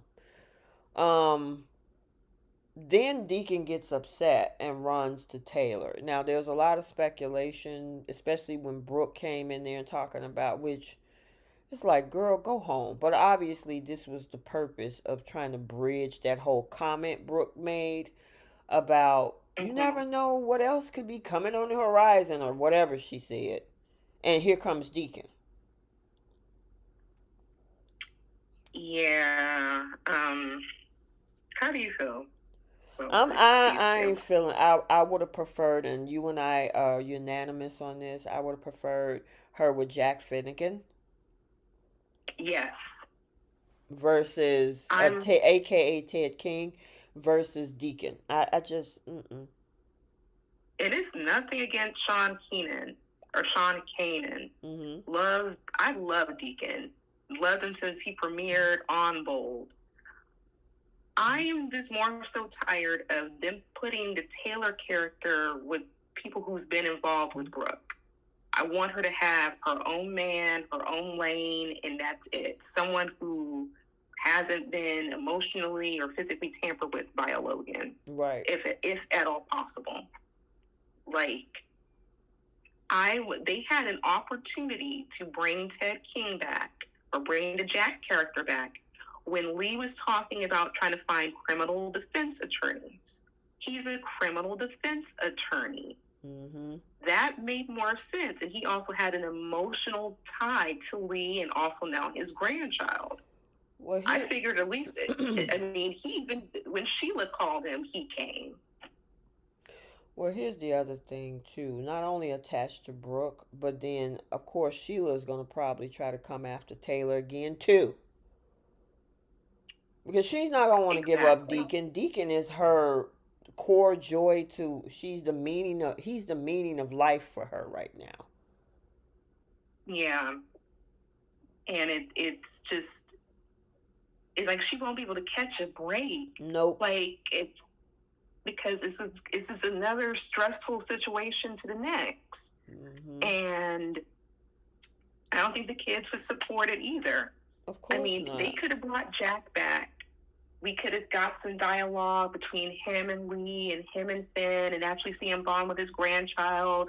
But it'd be a fresh start for Taylor because they can bond over the Luna stuff and she can kind of get a different perspective on how Luna grew up or whatever the case is. Whatever dialogue they needed to create for that.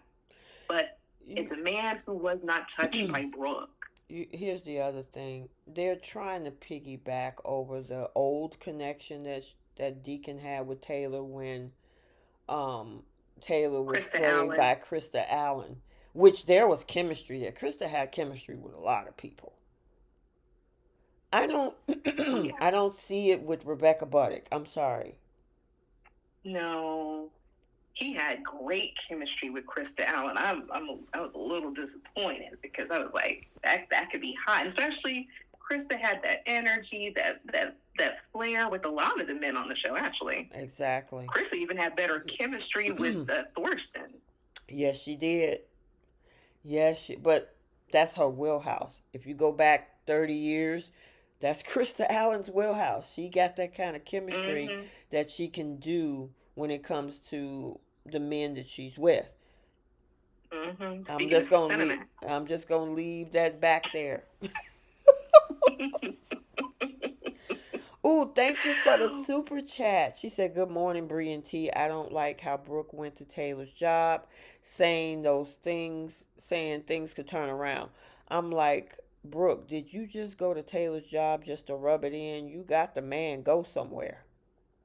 Good. Yeah, I Girl, appreciate that, Autumn. That was a good one. Thank you so much for the super chat. my thoughts exactly. That scene served absolutely no purpose. Girl, it was Like Deacon random. could have just, yeah, Deacon could have just went to her office. We didn't need to see Brooke. Nope. And, and frankly, I wish that Taylor just cussed her out instead Well, of like here's the the way that she thing. cussed out Eric. She says, Brooke comes up in there talking about, well, I just wanted to make sure you was good and make sure you're not leaving town because your kids are really happy that you're here. And I'm like, I'm not concerned. oh, you want to rub it in her face. So you want her to stay in town to make sure that she see you and Ridge together as being husband and wife. And since when is Brooke ever concerned about her kids? Thank you, girl. I About was Taylor's like, man, if you kids? don't get out of here. I mean, Brooke had a whole pitchfork for Thomas for years. Thank you. And then that old It, random scene we had last week where all of a sudden they hugged it out. I'm like, and we ain't seen Thomas since. What was that about? right. I'm like, that was unnecessary to bring him back for that crap. I mean, it's not even genuine. Exactly. She would never have done that on her own. Nope. It was because Ridge was in the room. Yep. So, and then when he was talking about, oh, I had nowhere else to go. Deacon, what do you mean? So you went to Taylor? Why? Of all people, and not Brooke. Yeah. I'm like, he could have went to his daughter. He like, I mean, but he had to go to Taylor. Of all people, Taylor. I'm like, okay, well, the writing's on the wall with that, so Molly, they're gonna. she got a good comment there. She said Deacon is Brooke's ex, Hope's father, Psycho Sheila's husband. Already too much history. That's the other thing. Hope, I also heard speculation that when Steph get back, Hope and Steph is going to go at it again. Could you imagine if Steph's mother dates Hope's father? Ridge is going to Yeah, have a problem with it because Ridge don't like uh, Deacon either. Girl, I mean, it would have been so much better to bring Jack with all these extra variables. I mean, the only one that she would have to worry about would be Lee. And that would have been an interesting dynamic to see Lee and Taylor. They started off with having a friendship, and then they could be battling out over Jack. mm-hmm. And plus, we could have see how Finn would have felt about Taylor moving on with his father. Like, it would have been fresh. Yep. And maybe they still got time to make this work since they're only 3 weeks ahead. We know you listen to the podcast. Right.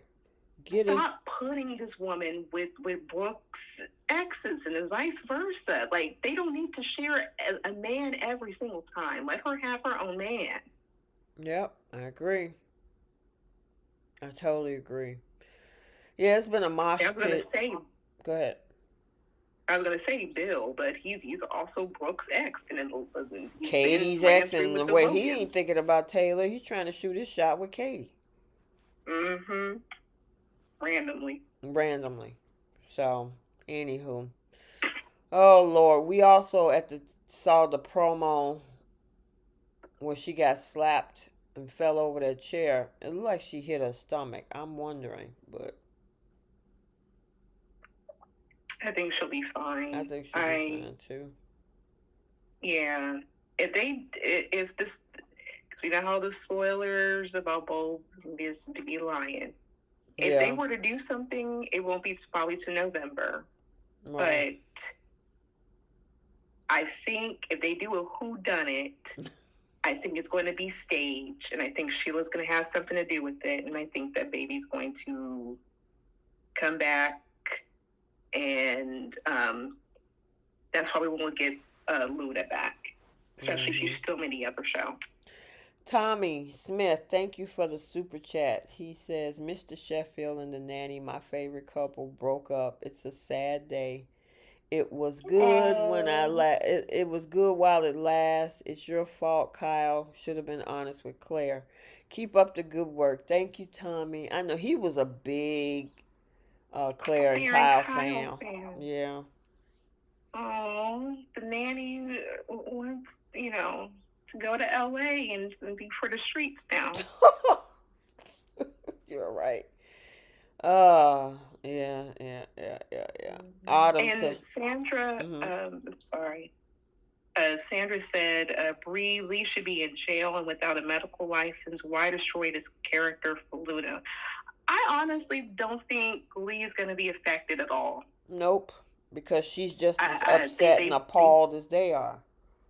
Yeah, I don't even think they're going to bring it up. We don't see Lee as much like that anyway. She already did the same thing for Finn, and we see that she was working as a doctor like nothing happened. Right.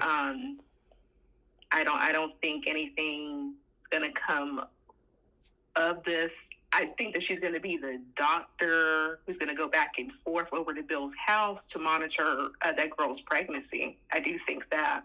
They said Bridget is coming back again for blood testing or something. So, I don't know. Oh. So, I don't know if they're going to test Luna. Something. I don't know. But I guess we got DNA test. Yep. Yeah, Amali, I agree. We need new actors on board. This shuffling, recoupling, reuniting couples is getting tired and uninteresting. Look at Hope and Liam. I'm sure I'll be fast forwarding. I agree. I wish they had Thomas. It was, oh man, that was 2.5 years ago almost. Look, you can still relive it online. They're showing the episodes from that season. Oh, and watch all of Thope. Oh my on God. The Bold Channel. I had some amazing dope content on my platforms. I was cutting and clipping and adding music to, and oh my goodness, it was a good time period. All right, we moving on to BTG. A lot of stuff going on. Danny and Andre got married. Vanessa got her black blown out by Joey while her husband was being unalived. Could there be a possible connection between Ted and June? And who else? Oh, this thing with Derek hiding his secret. And then Andre needs to take several seats because him telling Ashley that he wanted to go the other way. I'm like, dude, you wanted Danny to hold off on the annulment, but yet at the same time, you want Ashley to not. Girl. Bunch of mess. I'm like, Lord, have mercy. But this wedding, this unnecessary thing, I was not a fan of this. Y'all saw in the group chat.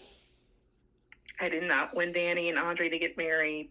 I knew this girl was going to use this situation, and Andre's placing his life on hold for a woman who said that she cannot offer him more besides doing the do. And that's it. Yep. So. Shit. Well, what about Bill?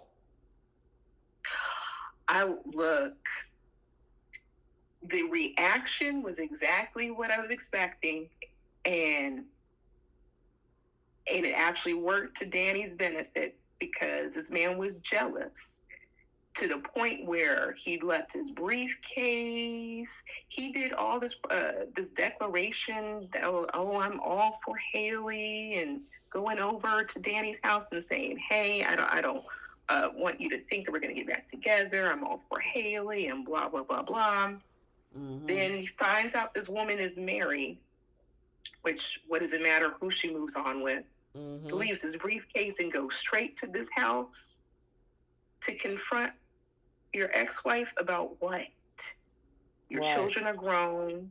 It don't affect them. So what's it to you? Unless you feel a kind of way. Yep.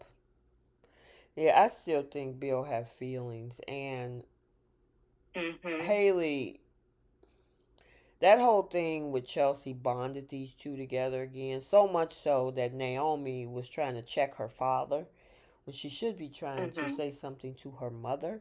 And granted, Bill, I still think, it's obviously it's history there. But he had the nerve to tell her why she get married to somebody half her age. And I'm like, sir. And the other audacity was this man saying, like, oh, she got married to this guy. Like, I'm worried about how this is going to affect our kids. He wasn't concerned about how it affected his daughter when he got with her best friend. Can you say it loud enough for the people in the back to hear it?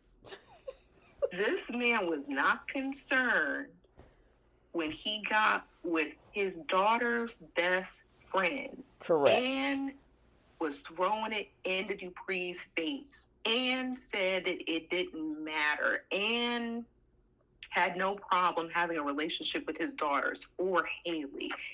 And he has the audacity to be concerned about what Danny's doing and who she's doing it with. Yeah.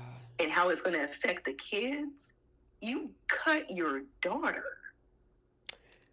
Yep, I wish that Danny would have clapped back with that. Like, did it bother you that you slept with you married your daughter's friend? Since you worried about our kids and all. Exactly. He had to, and now he. oh my God, all that was nothing but facade. Mm-hmm. And I'm glad that Haley saw for herself. Yeah, he bolted right over to Danny. Yeah, he's upset and that he hates the fact that she moved on. I was glad that she was able to see that because she can't put this on Danny. This is Bill. He makes a choice to interact with her. Same way last week he was sitting at the table with her, choosing to have conversation, and he could have been spending time with his wife, who she says she barely sees.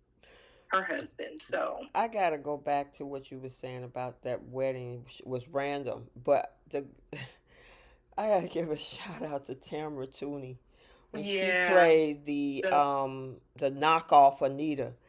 Her lisp, she was like, "Forever hold your peace." I love that was the funniest thing ever. I was like, I was like, she did it was funny. It was definitely something funny, but the fact that she tried to make it silly. Tamara Tooney is a excellent actress. I loved her on SVU, but to see her on soaps, yeah, she's hilarious. Oh yeah, I cannot wait for the daytime Emmy nominations for this year. Because I feel Beyond the Gates, there's gonna be so many different nominations. Everyone has just been knocking it out of the park, but Tamara, I love her just as an actress. I'm glad that she's in this role. This is great for her. Love every bit of this. All right, but yeah, going back to Bill, all that crap he was talking about, how could you do this? It's all about yourself. You always got to have the attention focused on you.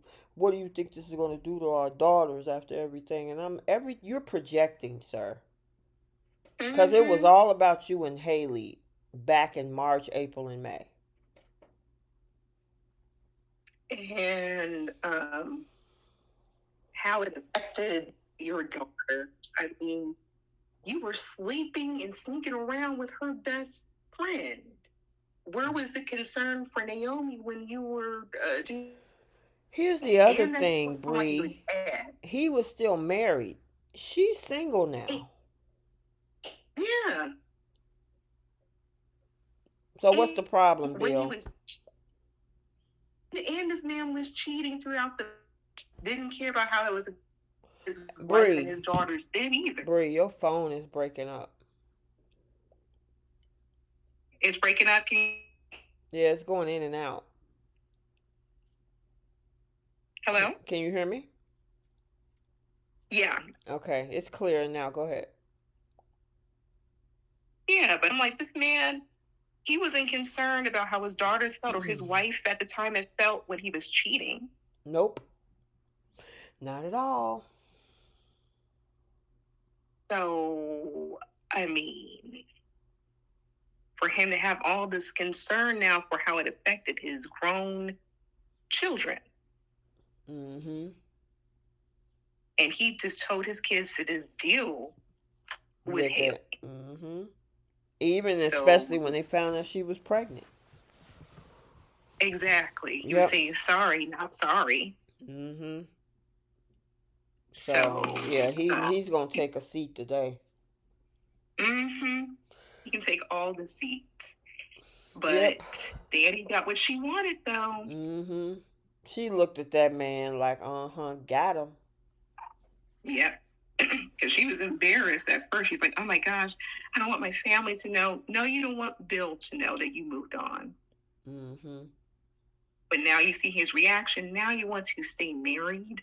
Right. Oh, maybe we should hold off a little bit longer on this annulment. And he looking like, wait, what? Yeah. Speaking of marriages, we got Derek and Ashley. Derek is hiding a secret that he can feel a little bit more in his legs.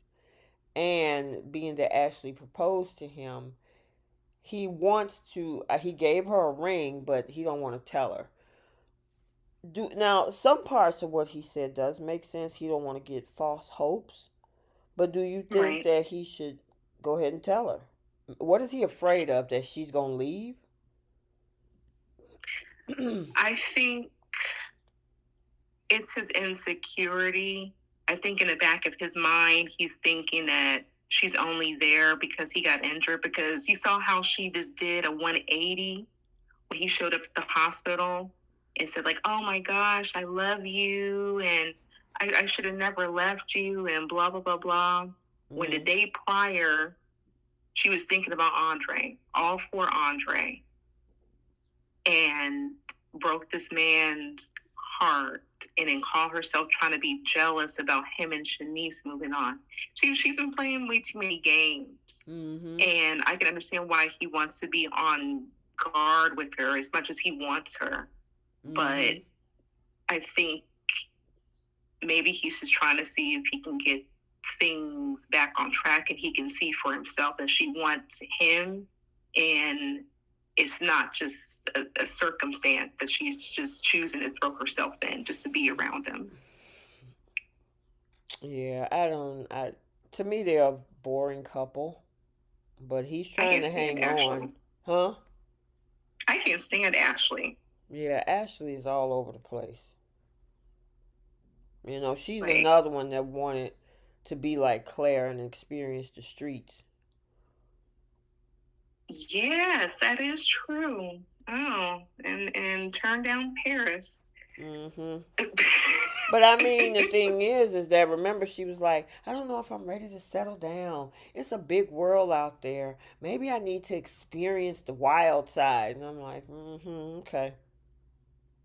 Now, I would say the difference here is Ashley was in their relationship for 2 years. Mm-hmm. This man was more, they were in a position to where he was ready to commit, and they were talking about having a family and all this other stuff. And plus, she's in her mid-30s. Claire hasn't hit 30 yet. She has never had, well, she said that she hasn't had experiences, but we beg to differ. Whereas Ashley had a man who was fully committed to her, willing to protect her and start off fresh. There was no issues. She threw issues at him to try to justify wanting the streets. Yeah, she wants the streets. I mean, Andre, you she's clearly trying to get involved with a man who is doing a situationship with Danny Dupree. I don't know if I would be. Right. I mean, it's like you got a man who's 100% loyal to you, committed, willing to build a life. He has a steady career. Granted, he's been in an accident. He might get his legs and stuff back, but he's solid. Andre is just getting out of the bed with Danny. Every time that I mean, obviously she found out about it after the fact, but still, you still got feelings for that man. Girl. Yeah. And I'm like, I don't know if Naomi and Ashley are even real friends. Naomi could have said, like, hey, he's still involved with my mom. He was been introduced to the family. He's been to family events. Right. So he zeroed in with my mother. And I'm surprised him and Naomi haven't had a conversation about that too. It's like, you're getting with my best friend and telling her this, but you're sleeping with my mom. Right.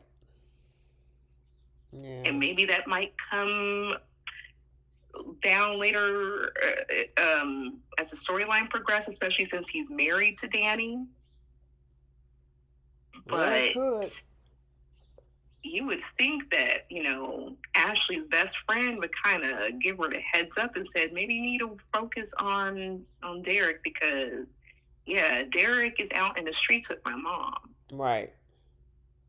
Yep. And now she definitely know, finding out from her mother and the other lady, I forgot her name, um, that Andre is married. And then he come up in there talking about, but what did he say? Kind of to counteract that, and she was like, listen, I don't want to talk about this no more. Go on about your business. He said, we went to Las Vegas and got married. It was a mistake. And he was trying to also tell her, this engagement you have with Derek isn't real. You need to make a real decision or something. I'm like, you married to a whole other woman for one. And y'all was And screwing in Vegas. You just left Vegas. More than likely, y'all got drunk. Y'all had multiple rounds of, you know. And then you come over there right. talking about that? Girl, he crazy. How about they were at Danny's house and he was kissing up on her neck and he wanted to get some more. Exactly. And then that's what you coming over there to tell Ashley. Nah. Ashley need to, I guess if she had to pick one of the two, stick it out with Derek and get your head on straight. Because he actually wants her. There's no other woman waiting in the wings for him. And he's a whole catch. He's a good man. There was no, even when he moved in with her, she was just throwing all this extra stuff at this man. Like, oh my gosh, like you left the ring with, on the table from your water cup and you need to use a coaster or something and scratches on the refrigerator. Just, Sure, she was nitpicking. yes. Mm-hmm. And I'm like, girl, the problem is you. I'm like, poor Exactly. Derek. Yep. give give Derek somebody else. I don't care who it is. Let the streets have Ashley and Claire. They can double dutch together. Exactly. We had another storyline this week in regards to Smitty and Samantha. And Samantha wanted girl talk with her mom, June. And Martin Martin made that happen. However, Smitty Mm-hmm. was pissed and come over there to the restaurant, tell her to get in the car, and tell June you need to, take steps back or else I can keep it where you can. What do you think about that? Do you think he was in the right to do it? Was Martin in the right or No, Smitty in the Smitty. right to confronting June? I did not like that. I didn't like the way he was coming after Martin too. I these I don't understand how they let the kids have the choice to either want June in their life or they don't. And Samantha didn't make it a secret that she was struggling with wanting to get to know her mother or not. And there were aspects to her womanhood that she wanted to ask her mother. Granted, she has her grandmother, she has her aunts, her cousins that she could have asked. She wanted her mother. Mm-hmm. And it's just different. And she can't expect, the guys to understand that. And rightfully so, they're guys. But Martin is also that girl's parent. And he's had interactions with June prior to June and Samantha sitting together by themselves. He even brought June over with his mom and his grandmother. Mm-hmm. So it's I hate how Smitty wants to throw in his face the thing that happened with him and Vernon as a reason not to trust him, but I'm like, you were still sleeping with him. Right. You So you just trust slept with him. him last week. Yeah, so you trust him in that aspect, but not when it comes to the kids you guys both been raising for years. Yeah, I saw mixed reviews. across soap social media where some folks was like, look, this was a closed adoption. She just can't insert herself whether the kids want it or not. I also I saw mean, her being a girl. She, even though she had the Dupree women to talk to, she wanted her biological mother. And I gotta say, the dialogue that June gave Samantha was awesome. yes. And Awesome. she's been respectful of Smitty and Martin, said that those are your parents. Mm-hmm. And she's trying to follow everybody's lead. So when Smitty went to the restaurant, the way he talked to Samantha, I didn't like that. But the way he talked to June, I'm like, sir, you guys were perfectly fine with these kids having a relationship or not with June. And how about this? So they are perfectly fine with this girl going on dates with these boys and hanging out in the parks and everything by themselves, but she needs to have her hand held around June in a public restaurant. Right. That's how was me and Keisha, we had a lot of dialogue in the group chat about this particular storyline. Yeah, I probably missed that one. But Yeah, I agree with that. It that didn't sit well with me. I just think it was the way he approached the situation. I remember back when what their faces looked like. That was a long time ago. People change. yeah. And these kids, because Samantha's only 16, she's old enough they were old enough when they said that they were good with not having anything to do with June, and they were okay with it. Smitty was more so okay with that. Mm-hmm. But now she's changed her mind. And even both Smitty and Martin said, if you guys change your mind, we're here for you. We got to, we're going to follow your lead in this. Well, So that they'll was follow the lead. well. That's the thing. When they rejected her, they just Smitty obviously just said that just because, thinking that they were going to stay with that decision. Now that that decision with Samantha has changed, now he like, oh wait a minute, I need to do damage control. Then you shouldn't have said that at the first part, because obviously she's going on the fact that you was like, well, hey, if you change your mind, we'll be here for you. Now she changed her mind, and now you like all mad and everything like that, and it's like, what are you gonna do about that? Because all you're gonna do is make the situation worse. And push her further towards June. Correct. Correct. And my thing is, I can see if June was still out on the streets and still using pharmaceuticals and, hasn't changed her ways. You have Naomi and Jacob, two goody goodies, vouching for this woman. Right. And trying to help make a change for her. This woman decided on her own, look, I'm going to make sure I clean myself up, get a job. This woman is making effort. Mm-hmm. And I feel that there could have been a different way to approach the situation. But I did not like the way he was talking to Martin and June. That was crazy to me. And I love Smitty. Love Smitty. I'm not trashing him at all. I understand he has some trust issues with Martin, but he flip flops and he throws the stuff with Martin in his face, and it's like he's choosing to use that as a crutch when he doesn't like a situation, because he's made unilateral decisions when it came to those kids, and Martin has had to deal with it. Mm-hmm. So he can't hang out with his own child and June in a public place and let those two ladies talk. But it's okay for this girl to go hang out and go on dates with these boys without having her hand held by either parent. Mm-hmm. I agree. I agree. What do you think about Ted and June?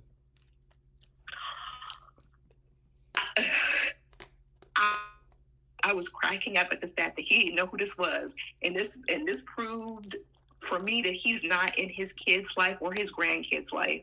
He's zeroed in and only focused about Eva, but I digress.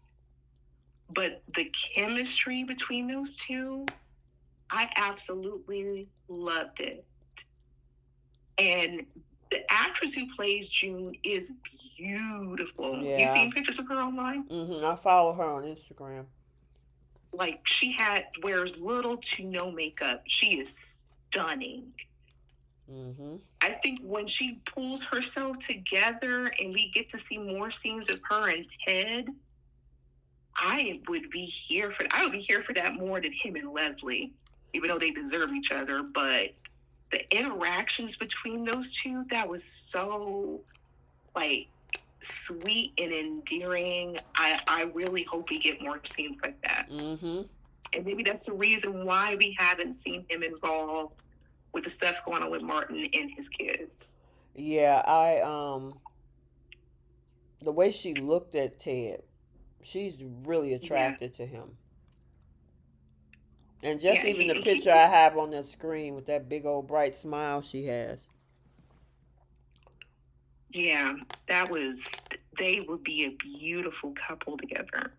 And that would throw the I Duprees off their rocker because they automatically assuming that he's going to end up with Leslie. mm-hmm. If he end up with June, they're going to be like, oh, you know what I mean? And maybe that's why we got this scene where Martin brought June over to Nicole's house. So she's already interacting with the soon to be ex wife and Martin's grandmother. We're seeing a different, we're seeing more sides to June. And I feel like she's more relatable than Leslie would be. And maybe Nicole might be okay with it. But I love the Yeah, I two of like them that. The together. two of them, that was, I enjoyed that. And writers, whoever you are, Michelle Van John, Jean, um, that's something we would like to see. See you Kim Mm-hmm. tested June and Ted. I would like to see where that go. Some people were calling it a rags to riches story. Yes, I agree. And I would be here for that. I would be so here for that. And I would believe Samantha would be okay with that because that brings her mom closer. I mean, she's not a Yeah. biological child to, I mean, legally that's the legal grandfather for her, but I don't think she would have a problem with that. I could be wrong. Now Tyrell might, but yeah. I'm here for Jed or Tune. Yeah, oh, you see Hashtag Jed. Jed hashtag is. Jed or hashtag Tune. I'm Mm-hmm. I'm I'm so here for that. Yep. So writers, you got the seal of approval from us. I don't know how you're gonna intertwine that with them kids and Smitty and Martin, but I would love to see that, and that would throw them Duprees off because they would automatically assuming, oh yeah, yeah, yeah, Leslie, Leslie, Leslie. Mm-hmm. I'm so sick of Leslie. Yeah, let's talk I about Leslie right quick because I don't know. They tried to show like a human side to her, even though she's the villain or the antagonist mm-hmm. of the show. When she got that money, obviously she buying the house across the street and whatever. But, her friend, Peaches, to give back to her. Because she could have been like, oh, thank you for the knowledge and kept it moving. Because they got a bad history. She apologized for how she treated her over the years and said, you know what, I owe you this. Thank you for raising me when my mama couldn't. I actually Mm-hmm. enjoyed that scene between Leslie and Peaches. Yeah, I didn't mind it. I just had a side eye because like Peaches was saying that she knew Barbara and they were childhood friends, best friends, and I'm like, Anita would have mentioned something like that. Like Well, I want to see the scene between Anita and Peaches since they have that connection to Barbara. But hmm I as soon as she said it, oh, you're Barbara's daughter, I'm like, oh crap. well, they I'm had like, and they had the writer at the corner. So, I yeah. mean, in order to keep her on, they had to make her an integral part in this behind the gates. So, It didn't Oh yeah, surprise me. she's the backbone of this show. But I'll be very honest. I'll be clear. She's one. Well, she's one of the backbones Hmm. of this show because her raising hell for everybody. I understand is what the show needs. It's just I just I just want her to go ahead and just run through all that money so she can just sit in a corner and be broke like she deserves to be because or have like Laura come after that woman's fortune for what she did to her. I just don't like I don't feel bad for her or even Hmm. the pitiful women. Yeah. Let's see.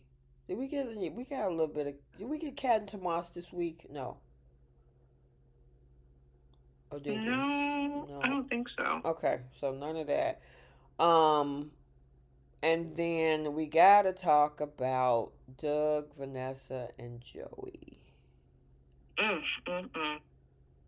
Polar Tink Tink. And the thing is, he had a breakthrough after he lost all that money, and then he called Vanessa, and she was starting to feel some kind of way toward Doug. I mean, yeah, Doug, and then Joey come in there talking about I went for dinner.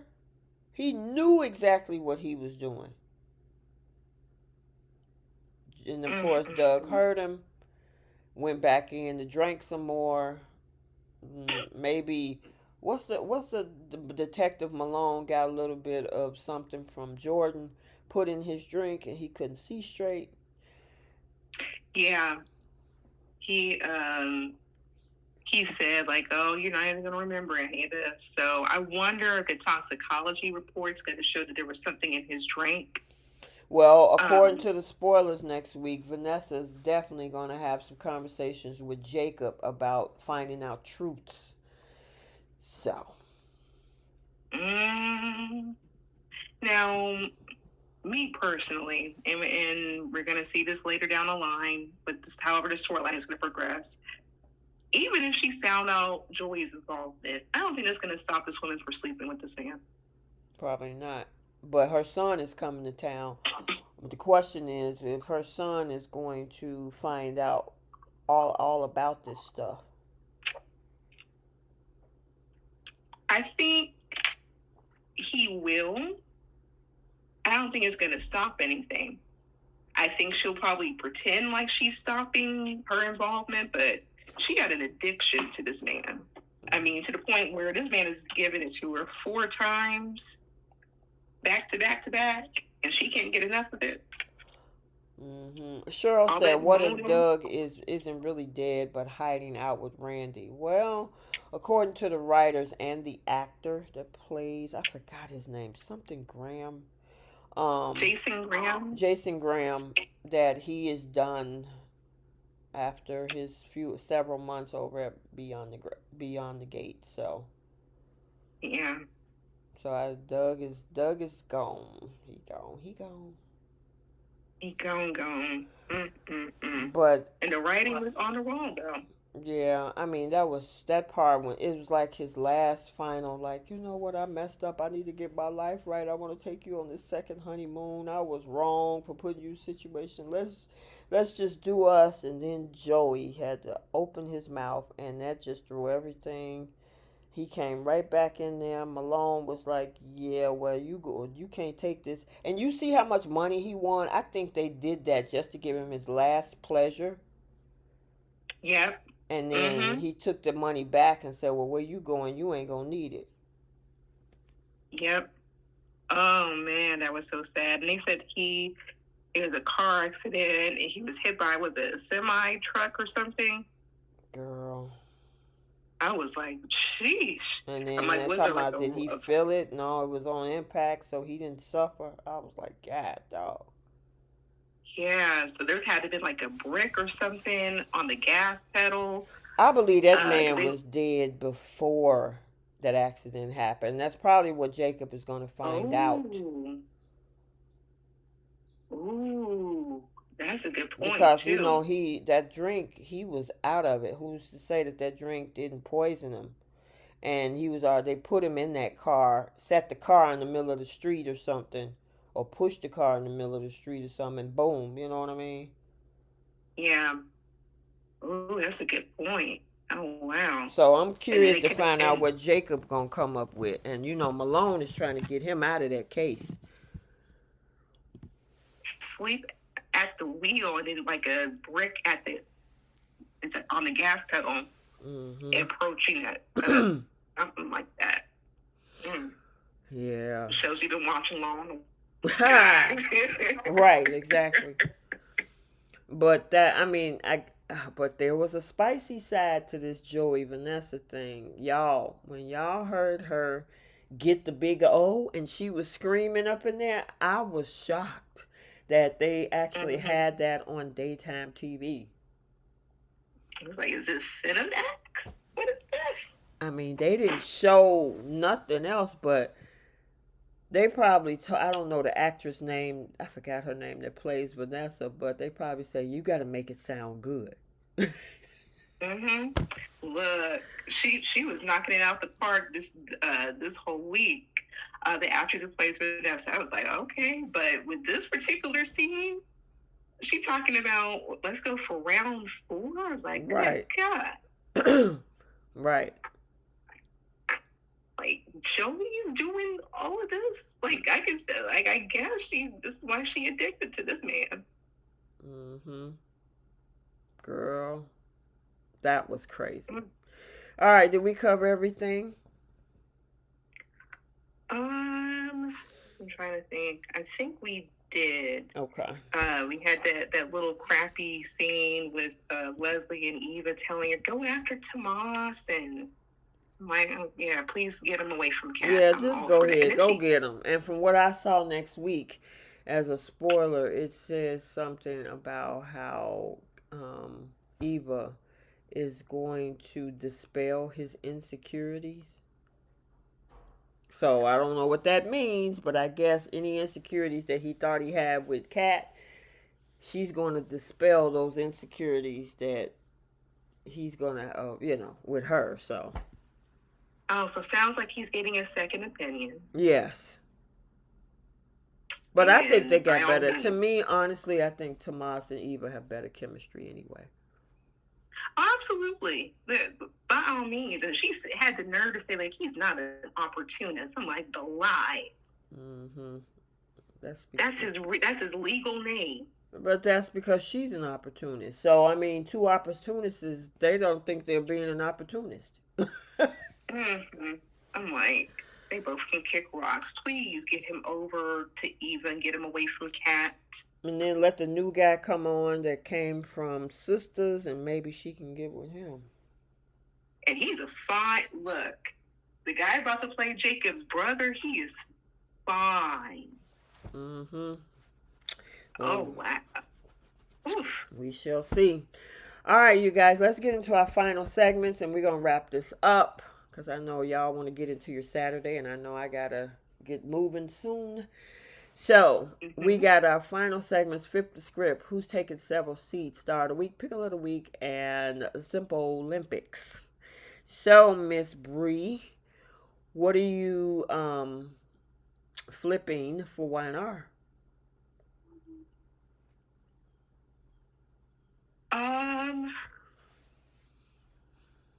I actually would have loved for Kane to dangle some bait in front of Billy by saying, I'll give you the funding for Abbott Communications and we can squash our issues if you do an exclusive interview where I reveal the information that Victor has about my dad, so he can kind of spin that story so Victor would have nothing to hang his hat on when it comes to Kane. Gotcha. My flip would have been Lauren going to Victor to say, yeah, to ask. Are you with my man? Oh, you're so stupid. Is my man sneaking around to see you?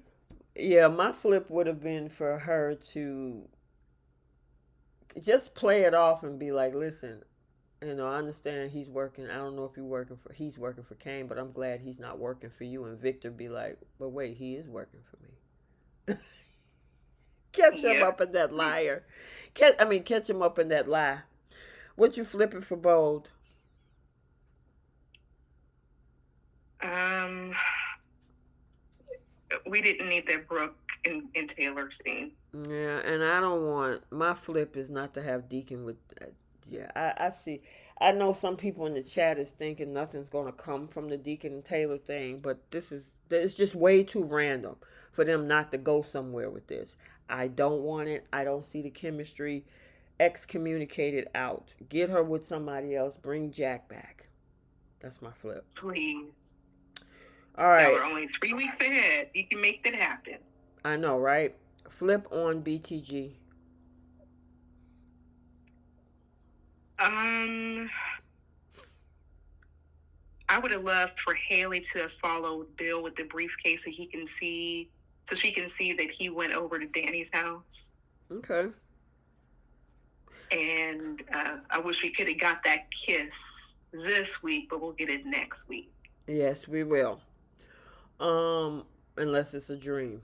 Let me see. I kind of wish Vanessa. Oh man, as much as I hate to see that she would have walked out on Joey. The moment that she heard him, meaning Doug, spazzing out on the phone, that she would have just got us up and be like, you know what, I can't be here. That girl took off her ring and everything. Mm-hmm. She did a Hope Logan. Took off the ring, put on lingerie, Mm-hmm. and was ready for round 4. Exactly. All right, who taking seats on the Young and the Restless? Oh my goodness, Billy is gonna take a seat. Um, Michael for sure can join him. He can have a whole plane ride to himself. Mm-hmm. And Sally. Alrighty. Taking seats. For me would be I don't know Claire, Yep. Michael. Mm-hmm. That's my two. Bold. Luna's audacity. You said Luna's audacity. Luna's audacity and Katie's tears can take a seat. Alrighty then. Um, Luna's audacity, and then mine would be Brooke for randomly showing up, and Deacon because he act like he ain't had nowhere to go. You had somewhere to go, dude. Stop it. Yeah, 2 children in LA. Right. Go talk to Remy. I mean, not Remy, Deke or Hope or somebody. You go talk to Taylor. Whatever. BTG. Who you got taking seats, girl?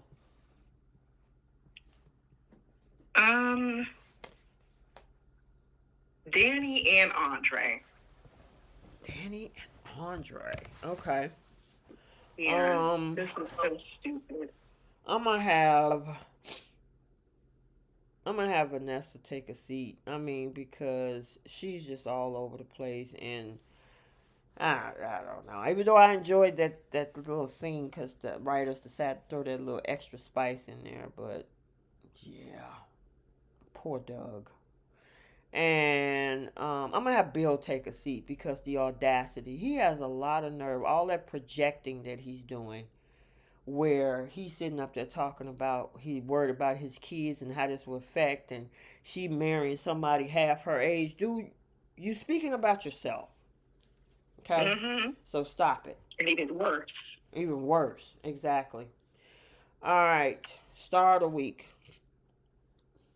YNR. I'm gonna give it to Jason Thompson. Okay. He had some really great scenes this week to where I was very frustrated with Billy. Okay.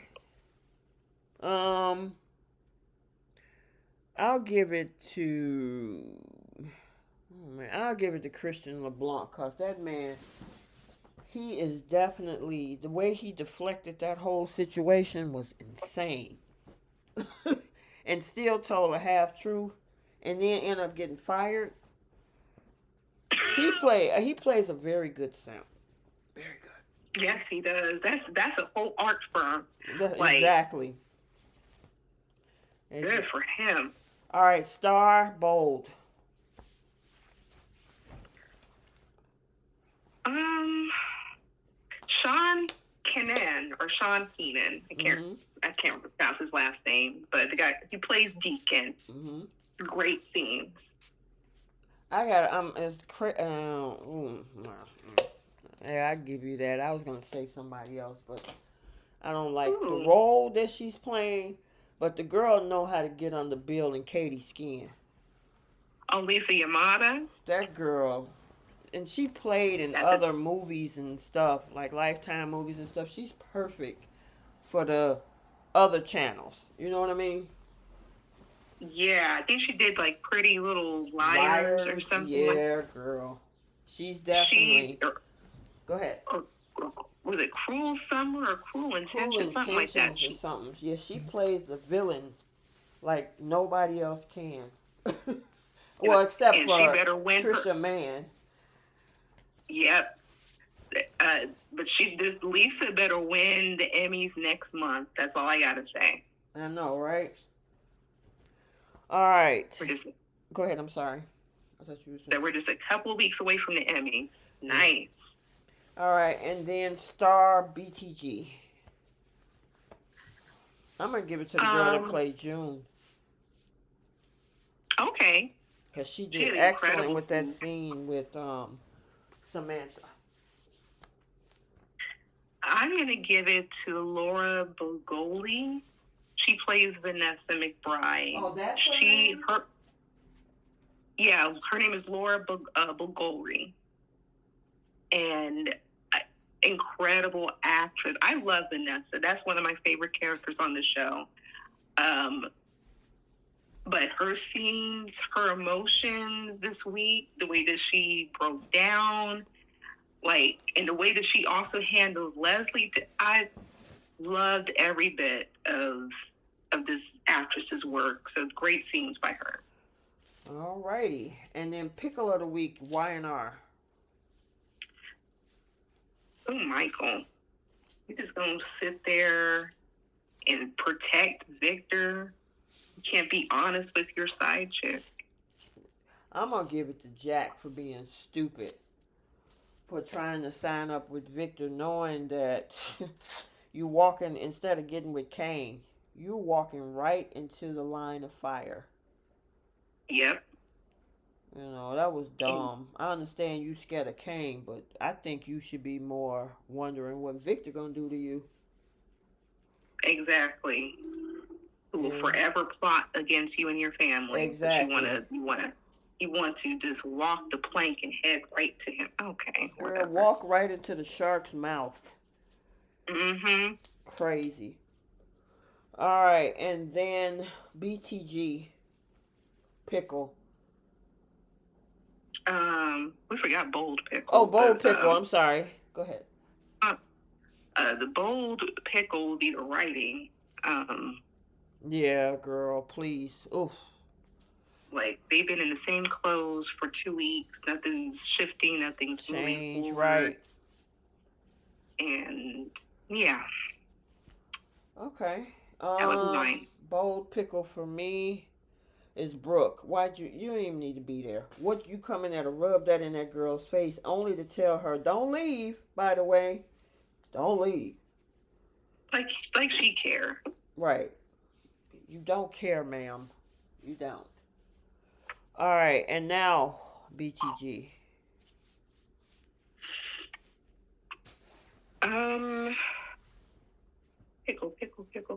Pickle. I'm gonna give it to Detective Malone.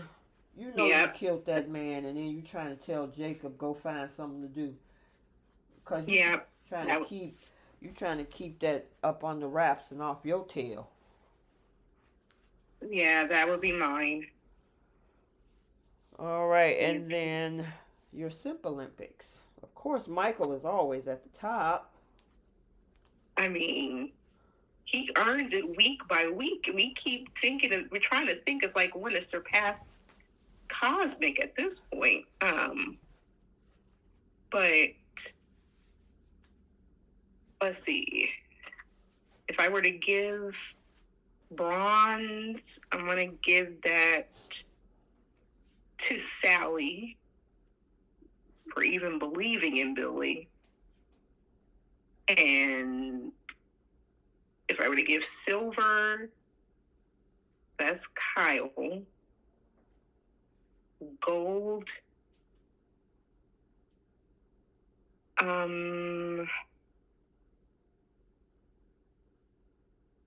Audra from BTG for sticking with the marriage with Danny.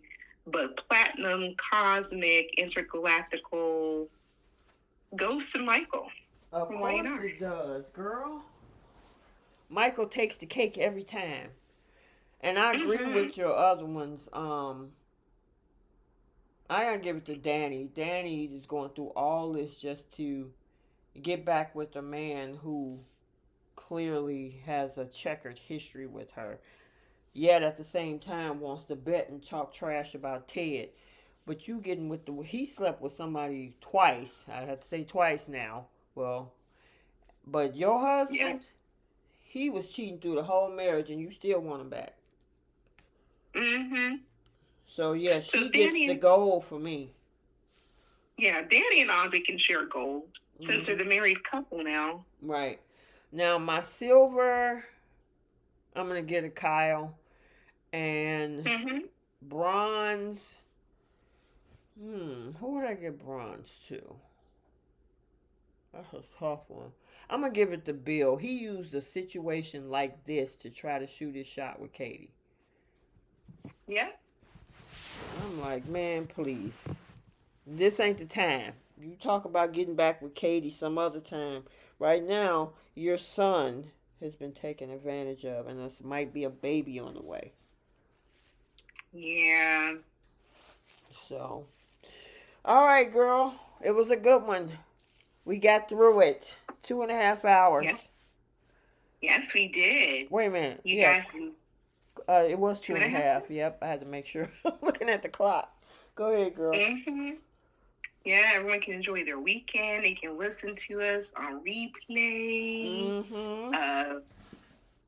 But yeah, I can't wait for next week. Some juicy stuff next week. Yes, it is. A lot of juicy things. So, all right, you guys, hit the like button on the way out. Make sure you subscribe to the channel. Enjoy your weekend, and make sure you follow us on all the other platforms. So until next time, we will see you all later. Bye, Soapies. Bye,